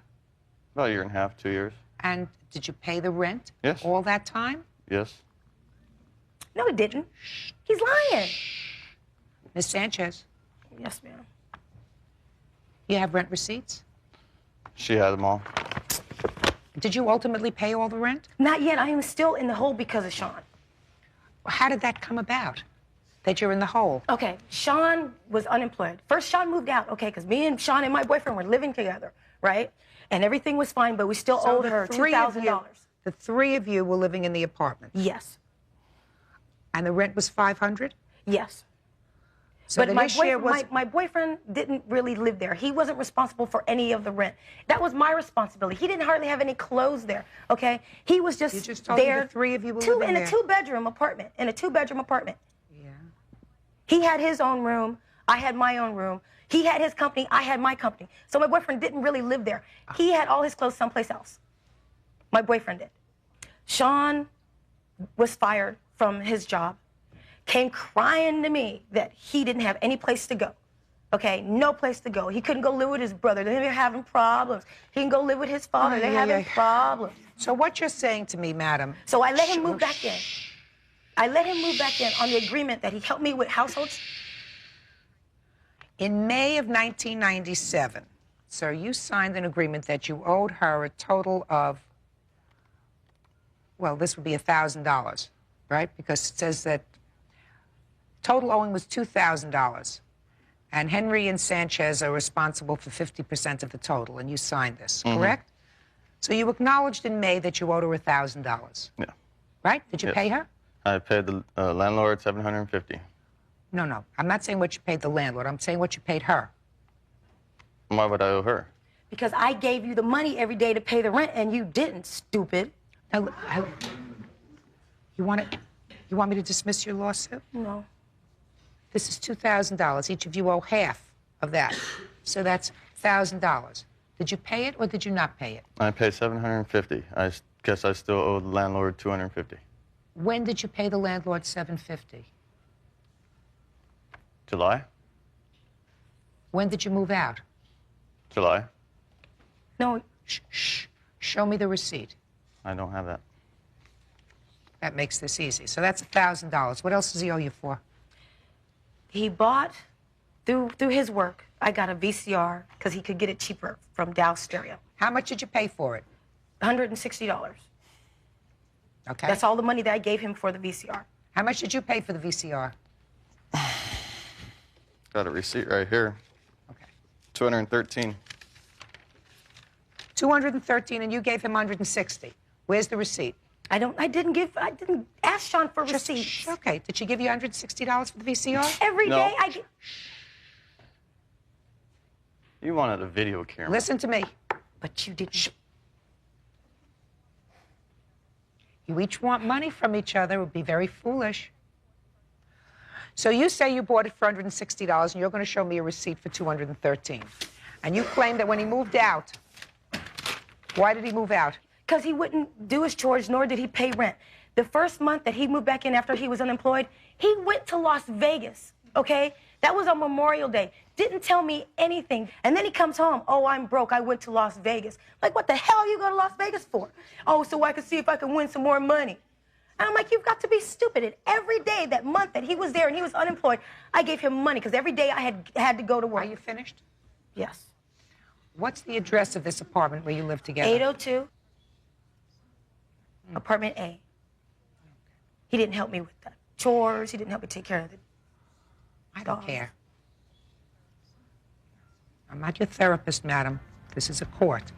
Judge Judy will continue in a moment. Are you telling me that this attorney, under the penalties of perjury in the state of California, is lying? Yes, ma'am. Yeah, really? Maybe I'll call him. And later today... She was in high demand because she was a natural blonde and had natural big breasts. I'm sure if I chose to pursue that career instead of a research scientist, I would be in high demand, yes. Real cases, real people. Judge Judy. Dancer LaDonna Sanchez wants her former close friend Sean Henry to pay her for back rent. Sean says she kicked him out. So what happened with the VCR that you said was yours? He took it from me. I went to sleep. He went in my room and took it out of my room. Okay. Now, what's your story? I let her use it. I never said she can have it. I bought it. Utter crap. Shh, shh. I said you could use it. Now, you also say that you made some loans to him. You want to tell me about that?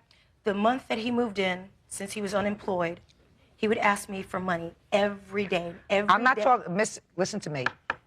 I'm not talking about the $5 and the $10 that you say you gave him because he was unemployed. Did you lend him any large sums of money for which he promised to make payment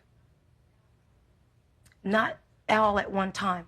Every day, can I borrow some money? Can I borrow some money? Did you keep a record of that? He was my best friend. Did you keep a record? The answer is no. So you're just guessing about how much money you lent No, him? I'm not. I knew how much money I had saved in my drawer before he had moved in. So how much money did you give him? $350. I don't believe that you can. I did. Every day I gave him $20 or $30 every day because he needed it. So he did needed you it for write gas. down- He was supposed to go look for a Did job. you write- I bought him news. You're not listening to me, Miss Sanchez. I said, did you write down these numbers? I didn't think I had to. Well, then that's a problem. He's supposed to be my best friend. He was supposed to be my little brother. You're countersuing up for a lot of money too. Let me hear it. Well, one time. Not well. Look at me. She got arrested coming back across the border, and she needed a lawyer. So she called me crying, I need a lawyer. So I paid $1,500 for a retainer to try and help her out. When was this? June 26, 96. Does that sound familiar to you? No. You just took out a piece of paper. What is that? This is the piece of paper that was the only thing that I gotten from that lawyer. I saw that lawyer once. I knew it wouldn't do me any good. I cussed Sean out on the phone about what do I need a lawyer for? The lawyer wasn't going to do me any good. Just a second. You went to see a lawyer. No, I didn't. The lawyer came to jail. And I'm like, Lawyer came to jail. Lawyers don't do anything for free. I didn't ask him for the lawyer. I never asked him for the lawyer. And if I did ask for him a lawyer, it wouldn't be from him. It would have been from Rudy, my boyfriend. Listen to me. Where were you when you paid this lawyer? Were you in I was. California? Yeah. Does he have a receipt?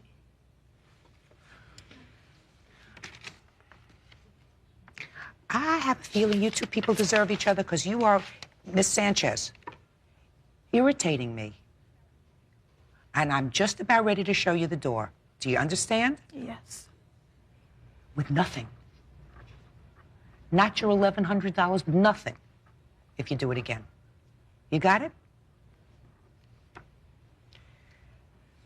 I want you to show me any documentation, sir, that you have with regard to this lawyer.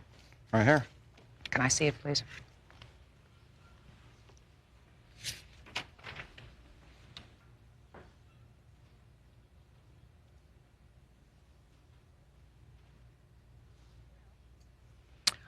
Well, this clearly is a letter from an attorney indicating that he accepted a non-refundable retainer in the amount of $1,500 from the defendant on your behalf on the 26th of June, 1996.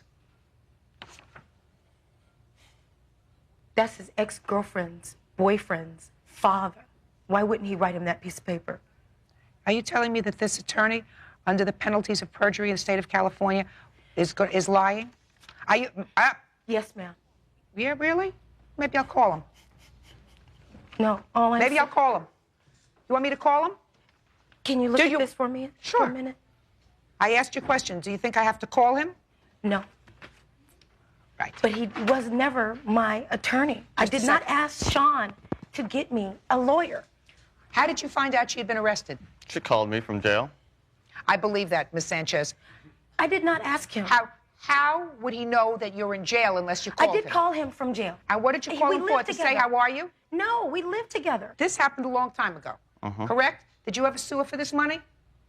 No. Why? So I cared about her. Good. Excuse me, Your Honor, may I say something? Sure. When the lawyer thing came about... You're lying, Miss Sanchez. Don't lie to me. I don't like when you lie to me. I did not. Yeah. I'm not lying. Sure you are. Now, was there ever an agreement that you had with her that she would repay this lawyer's fee to you? Well, we had an agreement. Oh, Mr. Henry, you don't want to go down that road, sir. I guess you do. You want to tell me about this agreement? Tell me what words we used, Mr. Henry. Well, she said, get me out of here. Whatever it costs. And you said? I'll try the best I can. I borrowed the money from my brother. No, don't tell me how you borrowed the money.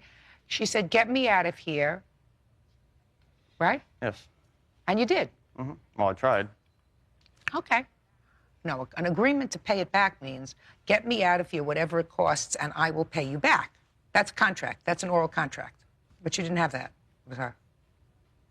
No. Okay. Well, that's what I thought. That's honest. Judge Judy will continue in a moment. You never paid rent. You didn't clean up the house. You didn't clean up your stuff. I had to sit up there and pick up after you. Bought food and everything. And later today, She begged me for sex, Your Honor. Literally. Mr. Swan, you're not that attractive, sir. Thank you. real cases, real people. Judge Judy. Exotic dancer LaDonna Sanchez wants her former close friend Sean Henry to pay her for back rent, loans, and a stolen VCR. A, I can't figure out who owns the VCR. I have a bill here for $213. So She's also caused damage to my truck. So I can't make a determination with regard to the VCR. I can only make a determination with regard to the contract that you both entered into, indicating that you are indebted to her for the amount of $1,000. Now, you want to tell me about this truck? Yeah, she's damaged it. Well, tell me about that. Well, one time at work, she said she locked the keys in, so she had to break the back window, and I had to pay for that. I paid him back. And when we were in a fight, I wouldn't let her drive it. She didn't have a license or insurance on it. So what did she do to the truck? She kicked it. Put a nice dent on the driver's side door. Let me see. I got estimates of the damage right here. Looks like there's lots of damage on this truck. Lots of scratches on this truck. From his DUIs. Okay, how about your boyfriend kicking it? Oh, wonderful. You ready? Dismissed! Dismissed! Goodbye. Parties are excused. Step out. I don't understand why it was dismissed. Because I talked? He was supposed to be my best friend. Okay, he dogged me just because I won't be his stupid girlfriend. Sorry. Now it's dismissed because you're stupid. Never see my f***ing money again. Make me sick. And now the next case. Parties on Maris versus Swan. Step forward. 32-year-old research scientist Ann Maris is suing her former friend, physical education instructor William Swan, for unpaid credit card bills. Why do women give men credit cards? I think it has something to do with the word convinced. Mr. Swan looked me straight in the eye and told me he loved me, wanted to marry me, that I thought he had morals. Mr. Swan, go ahead. I thought he had morals. How did you meet him? I met him in the produce section of an Asian store, Asian market. And how long did you know him before you put his name on your credit card? 5 months. And had you dated during that 5 months? Beginning about 2 or 3 months prior to that, we started seeing each other on a more regular basis and talking pretty much every day on the phone, at least once. So he needed some credit, and you said you'd give him credit on your card.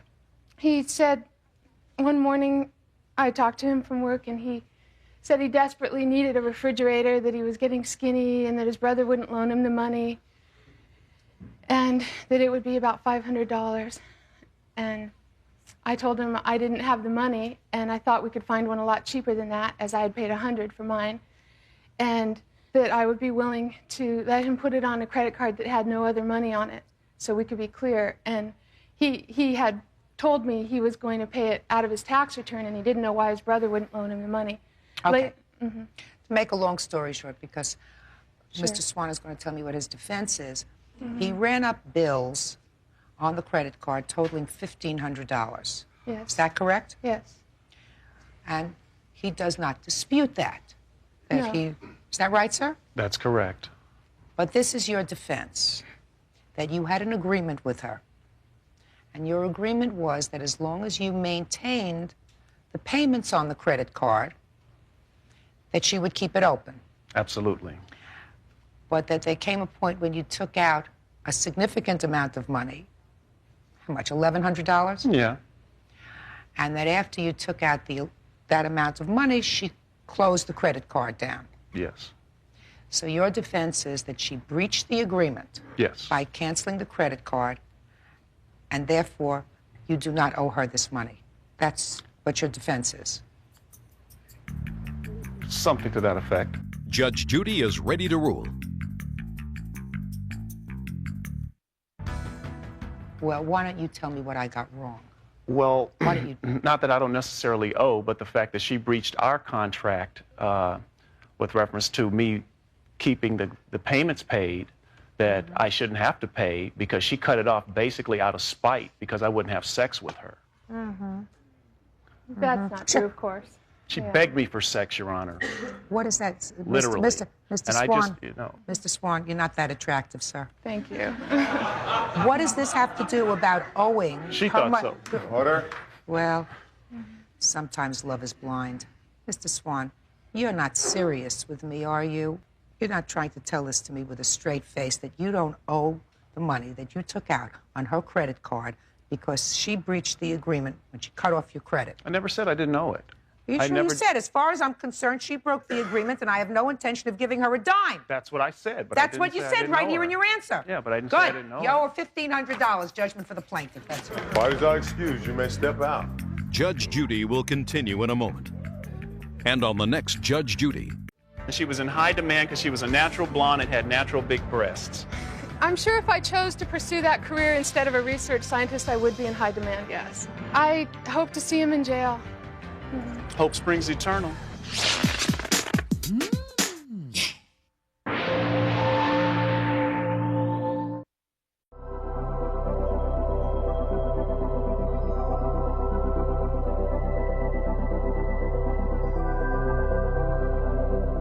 পিসিতে যে আরেকজনের সাথে voice share করতেছিল মানে যদি আপনি কথা বলতে চান তাহলে কি এটা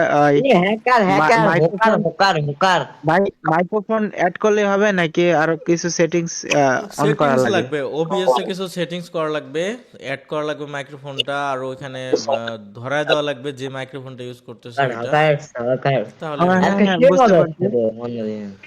এটা কি ফ্রি ফায়ার থেকে কোনো সেটিং করতে হয় নাকি ওই না না এটা ওবিএস যেটাতে ইয়া ভিডিও রেকর্ড হবে অথবা স্ট্রিম হবে এই যে এনিমি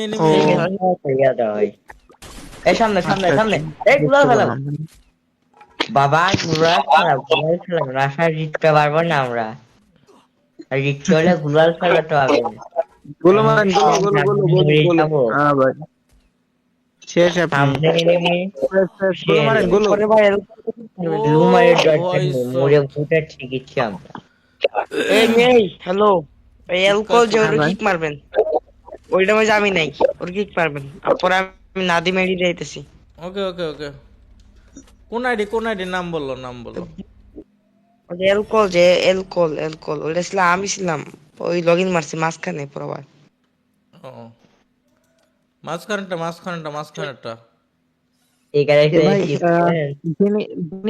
যিনি লাইভে আছেন ওই যে আপনি পিসিতে না কোনটা হ্যাঁ আমি অ্যাড দিছি আইন ওই যে নাদিম যে অ্যাড দেন নাদিম আর কেউ আসবে না স্টার্ট দিব ওকে স্টার্ট ওকে ভাই গেম কি আসছে ওকে ভাই গেম এই হ্যালো আপনি আর পুরো করে দিবেন কি হইছে এই ভাই বলতে মানে আপনি যে আর করবেন আসলে স্টার্ট দিলাম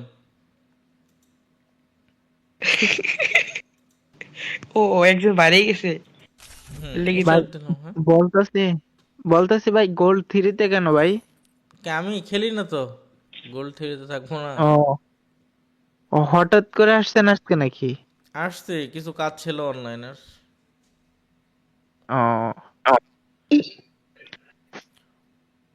এর জন্য তো আমরা মাস্টারি করব গেমে তো আশা লাগতো না আমার এই গেমের কাহিনীর জন্য আশা লেগেছে ওরা আবার দুইজন মোবাইল প্লেয়ার না হ্যাঁ ওরা দুজন আবার মোবাইল প্লেয়ার আবার কিবোর্ড আর মাউস দিয়ে একজন খেলে এটা আমি একটা কথা বলি আমার মোবাইল প্লেয়ারের ওনাতে বেশি ভালো ইস্তেমাল কি করতে পারি হ্যাঁ রাইট তো মোবাইল প্লেয়ার বদলে কিবোর্ড আর মাউস দিয়ে খেলে মোবাইল প্লেয়ার আসলে কি মোবাইল দিয়ে স্নাইপার কি ভালো চলে না পিসি দিয়ে ভালো চলে পিসি ভালো চলে স্নাইপার অবশ্যই পিসি দিয়ে ভালো চলে এটা আমি মানি কারণ হইতেছে ভাই ওরা স্ক্রল করে না ওই ফিঙ্গার চিনেন ভাই ফিঙ্গারে হ্যালো 6 ফিঙ্গারে যে খেলে ওর নাম হচ্ছে ফিঙ্গার ওর নাম কি? ওই মোবাইল দিয়ে খেলে, ওই মোবাইল দিয়ে খেলে। সত্যি কথা বলতে বিশ্বে মানে হ্যাঁ বাংলাদেশের লাগে 1 নম্বর স্নাইপার কিং মোবাইল দিয়া। স্নাইপার এটা সব আমি তোমার কথা কিভাবে বিশ্বাস করতে পারি? 6 ফিঙ্গার খেলে মিয়া, বিশ্বাস না? ভাই 6 6 ফিঙ্গারে ফিঙ্গার খেলুক। এমন করে 6 ফিঙ্গার দিয়ে কেমন করে খেলবে? ফিঙ্গার বলতে 3 না না ফিঙ্গার। এটা ভাই আমি জানি না, ওই জানে। এই যে এমন করে এমন করে এমন করে এমন করে। ভাই এটা কেমনে সম্ভব? পসিবল না ভাই, পসিবল না, এটা পসিবল না। না ওটা আপনি আপনি সর্বোচ্চ কিন্তু 4 ফিঙ্গার